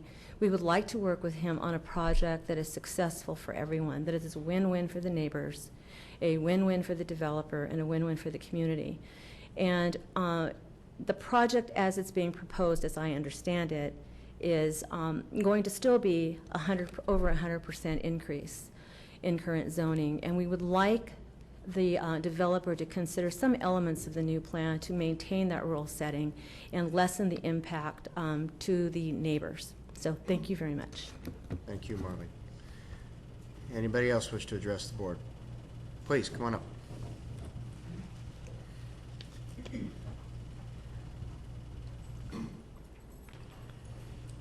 Thanks for giving me a moment to talk. My name's Rich Doss. I actually live right across the street from the development. And I've always been concerned because I watch the kids come to school down the hill, and at three-way stop, they can cruise right through, and they do. They go pretty fast. I was always worried that putting that road through would get somebody hurt, killed possibly. And I'm excited to see that they've decided to change their plan and not put the road through there. And with the reduction in homes, I'm more inclined to support their new proposal, and I'm really glad that they listen to the community. So that's basically all I got to say. Thank you. Thank you.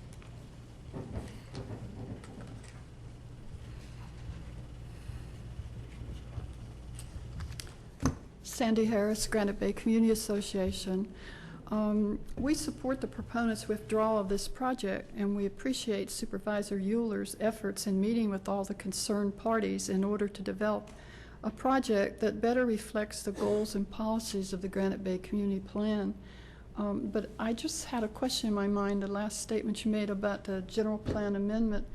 Are you going to approve that today or give directions to staff to look at it and see if it's feasible and come back on the 14th?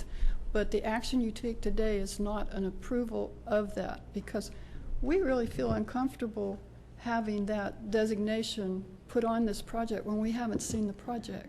We'd like to see a little bit more what they're thinking before we give them a general plan amendment and a rezone. So that's what you're saying. When you come back on the 14th, it will be to approve that if the findings show that that works?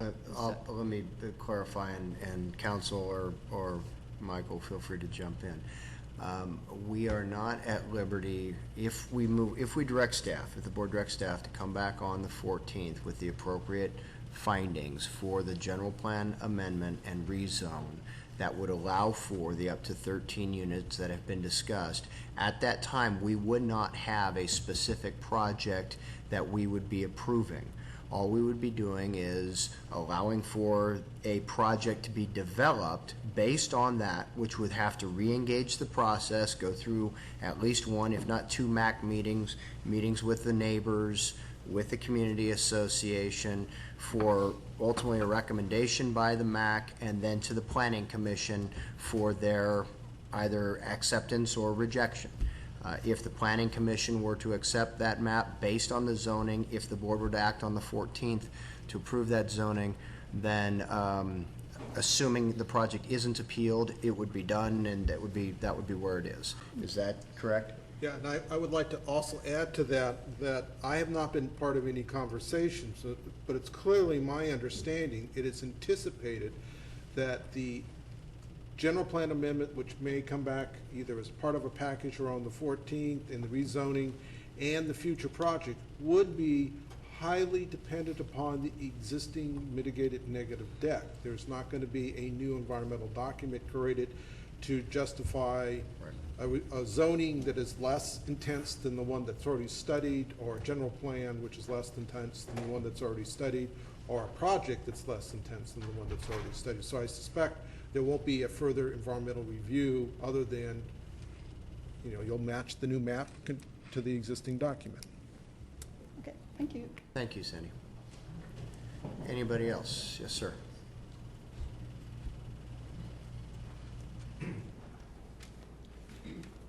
My name is Douglas Hawkins. I live at 9815 Elmhurst Drive, which is at the southwest corner of Elmhurst and Swan Lake. So we're diagonal and across from the property.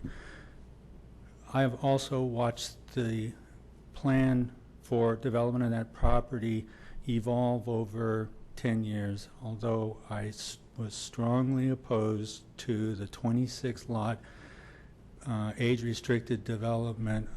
I'm really here to say that I strongly support, and I believe Placer County and the community can clearly come together to support a development of approximately 2 to 2.5 times increase in density above what they're currently allowed. I will second that. I would happily participate. I think others in the community in the immediate vicinity would be happy to meet with the developer either at MAC or outside of the MAC meeting, and I think such a meeting would be conducive to best possible project and most expeditious project. Again, I thank the developer for resetting direction. Thank you, sir.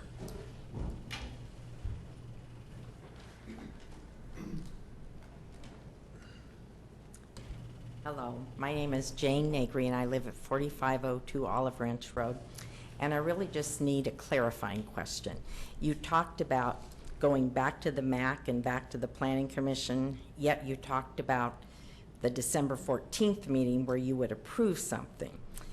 And it was my understanding you'd go to the MAC and the Planning Commission before anything would be approved.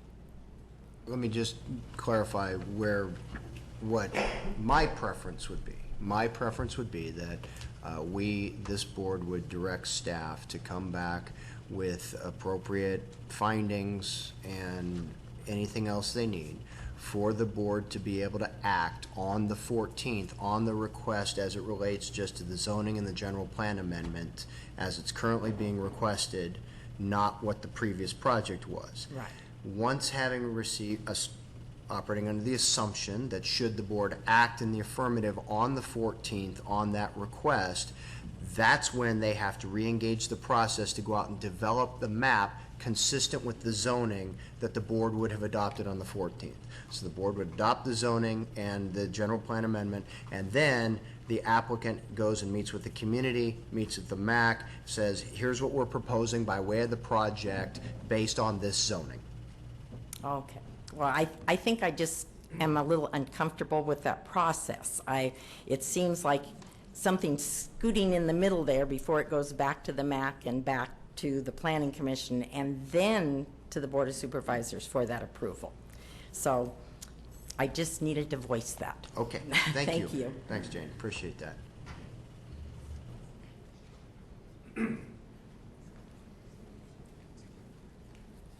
My name is John Taylor, and I live on Swan Lake Drive. And I just want to briefly echo what Rich, one of the prior speakers, said. One of our big concerns had also been traffic, as he mentioned, and the fact that this is being changed so that traffic would not enter off of Swan Lake and Elmhurst, I think is very important. And just speaking for my wife and I think we can live with that. That changes the whole complex of the project. And there's awful lot of talk about community involvement and people working together, and I think that's great. Hopefully we can do that. Thank you, sir. Anybody else? After this young lady has spoken, is there anybody else that wishes to address the board? I guess you get to wrap it up for us, ma'am. I think, I'm Brenda Common, and I live a street up. And I think my concern is if it's going to go, for a vote for the rezoning first, and so it's automatic, sure, you can do your 13 homes, that leaves it's not conducive then to work later with the community. It's already done. And I think I'm concerned that they would go and vote and push that for rezoning first without seeing anything in writing. I mean, I'd prefer it to be done at once. Send it through and let us see what it is, because once it's rezoned, those 13 homes are allowed to go in. There's not a whole lot to discuss with the community and negotiate what would be good. And my other concern, too, is to hear about her concern with the tree, with the fact that there's cars under it. Well, it sounds to me, what she's saying, there would be no cars. So it's all these little tricky things, and I just think it's a lot of shenanigans going on in the last week. And today, letters coming in the week of Thanksgiving, it just seems to slow down. This has been going on for 13 years. There's no reason to push this through. There's a proper way of doing things, and I appreciate the council recommending the proper procedures that need to be gone through. Thank you. Thank you. All right. Seeing nobody else, we'll go ahead and close public hearing, bring it back to the board for any final questions or comments the board members have. Supervisor Montgomery? Yeah, I think a couple of the commenters here today raised some valid concerns about the timing on and what pieces in terms of going back to the MAC and the Planning Commission. It would be my recommendation that we would direct staff to actually come back to the Board of Supervisors only after having gone to the MAC and the Planning Commission on the specific questions of the general plan amendment and rezone, and then when there is a actual project proposed at some point in the future, take that up at that point. Just my suggestion on the timing and the process for moving this through. If I just may briefly address that, as you're well aware, the board frequently takes action on requested rezones absent a specific map. We frequently are asked to change a land use designation, a zoning designation, so that the project applicant can then with some certainty go and spend their money on the engineering and everything else that is associated with having to go and draw a map that can be presented to the community. And so this board has a long history of acting on rezone requests, general plan amendment requests, which then enables the project applicant to know that they have something that defines the number of units that in the universe that they're talking about, and can then go have those conversations with the neighbors about the specifics of a road alignment, about the specifics of lot configurations and all the rest. So, you know, as far as the concern was expressed in terms of if we allow for the rezone, then we really don't have much say after that. That's not entirely, as a matter of fact, it's not accurate at all. We have tremendous say in terms of how the project gets designed, where ingress and egress is, what setbacks apply from repairing corridors, what amenities will be involved in the project. All of that is on the table. I'm advocating for the board to move forward with the request on the rezone, simply to make it clear in the minds of the community exactly what it is that they can expect from a maximum density standpoint. They would know that no more than 13 homes are going to be on this property, and also from the standpoint of an applicant who, quite frankly, at my request, put their project on hold over a year ago in order to engage the community plan update process. It was certainly within their right to be in front of this board over a year ago to have this matter heard, but at my request, they delayed their project for over a year. And so I think in consideration to the fact that they have shown a willingness, not only by virtue of previously being willing to put their project on hold, but also now by virtue of their willingness to withdraw their request for a 26-unit project, to embrace a zoning designation, but substantially less than what they're requesting before, and the express willingness, not only in this body, but in my meetings with them, to go back and work with the community, go back and hear what your concerns are from a project design standpoint. I believe that has earned them the consideration of this board in addressing this issue, giving them some kind of certainty to move forward and sit down with the neighbors and plan the specific project. Supervisor Holmes? I agree with you, Mr. Chairman, and I would make that motion that we direct staff to come back on December the 14th with the necessary information for a general plan amendment and the rezone. I'd second that.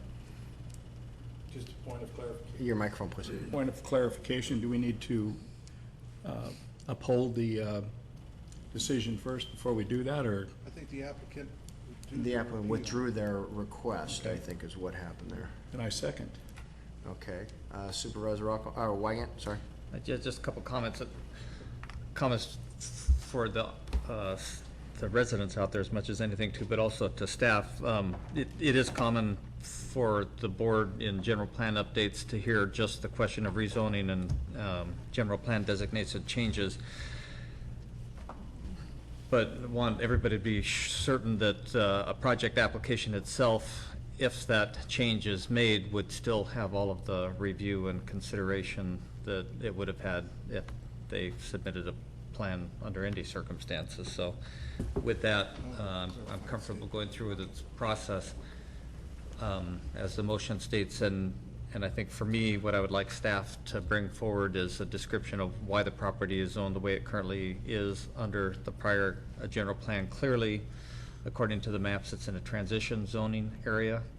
So for some reason, the map got drawn the way it was, and it gives us, I think, just a good, healthy basis by which to make that decision. Okay, Supervisor Montgomery? While I don't disagree that this board often makes those decisions in the absence of a specific project, I think given the fact that on August 19th, we did have a fairly robust discussion about the Granite Bay Community Plan, at which point it was made clear that it was really only going to look at policy, not zoning changes. I think we're giving a very confusing and very mixed message when we say one thing in open session on one date and then turn around quite potentially on December 14th and say something very different. And that's a real concern that I have. I appreciate that concern. I don't know what message you think you gave by virtue of your vote on the 19th, but I can assure you what I said to members of the community at the MAC, at my meetings with the community, wasn't that my vote on the 19th to move forward with a policy-only plan meant that there were not properties that might warrant some kind of a look for a revision, but simply that we were not going to entertain wholesale changes across the landscape, but rather that if individuals had a piece of property that they thought was worthy of consideration by the board, that they would then engage the normal general plan update process, or amendment process, and come through the front door the way that the pastors have with this project. So I've made it very clear in my meetings with the Community Association, with the Save Granite Bay folks and others, that that my vote on the 19th not to have a wholesale land use review doesn't mean that I don't think that there might be merit to minor modifications here and there, but simply that the wholesale entertaining of 47 parcels or whatever it was, I didn't think was worthy of our time and the expense of the board at that time. So just clarifying what my intent was when I cast that vote. Tony wanted to clarify something that Supervisor Rockholm had asked. You know, in an abundance of caution to make sure I'm clear, because sometimes I'm not. You asked a really good question. I gave you a quick answer, and as I thought about it a little longer, I thought I'd better make it real clear. The applicant, as I understand it, has essentially withdrawn their map. No, not their appeal, their map. The map. And they will be submitting a new map, and that map will go through a review as described by Mr. Johnson earlier. They have reduced their request on appeal for their general plan amendment and zoning in terms of by reducing intensive intensity of that request. Given the direction of the motion to come back on the 14th, the appeal still stands. Otherwise, you wouldn't have jurisdiction to hear anything on the 14th. And so within that appeal, that part would essentially be continued to the 14th for decision whether or not you want to grant their reduced request on the zoning and general plan amendment. And I think I've clarified. If it helps, Tony, if I may, page 22 has two staff recommendations. I believe that as we're looking at recommendation number 1, does recommendation number 1 apply specifically to the map, or is it the entire application, the entire request? I think they appealed all the denials they were awarded by the Planning Commission.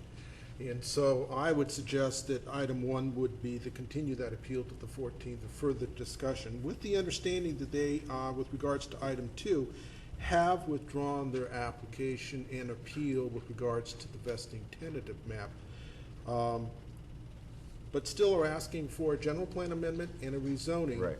And I will leave it to staff to see. I assume the conditional use permit will trail the map, they always do, and it wouldn't be applying to the zoning in the general plan amendment, and I don't know that we will resolve the tree on the 14th. Right. I hope that's clearer. I didn't try to make it muddier, but. So if I may, I believe Supervisor Holmes's motion was simply to direct staff to come back on the 14th in order for this board to consider adopting all findings necessary to support a general plan amendment and a rezone consistent with the applicant's request, and that is that the zoning on the property to their east be extended to their property. Is that correct? That's staff's understanding. Okay, and is that was your motion, and that was the understanding of the second? Okay. All right, any other questions or comments under discussion? Hearing none, let's have a roll call, please. Holmes? Aye. Rockholm? Yes. Wygant?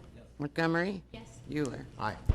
And, Mr. Chair, just for reference purpose, with the idea to be continue that to 10:20 on December 14th, that seems to be our best available slot.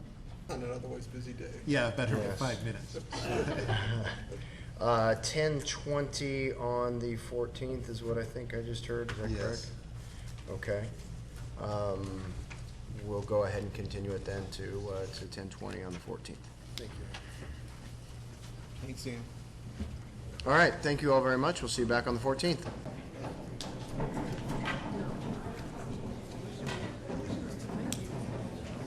And the board having no other action items, board is adjourned for this meeting. Do we have a PCCP? We do. Yeah, I think it's just internal for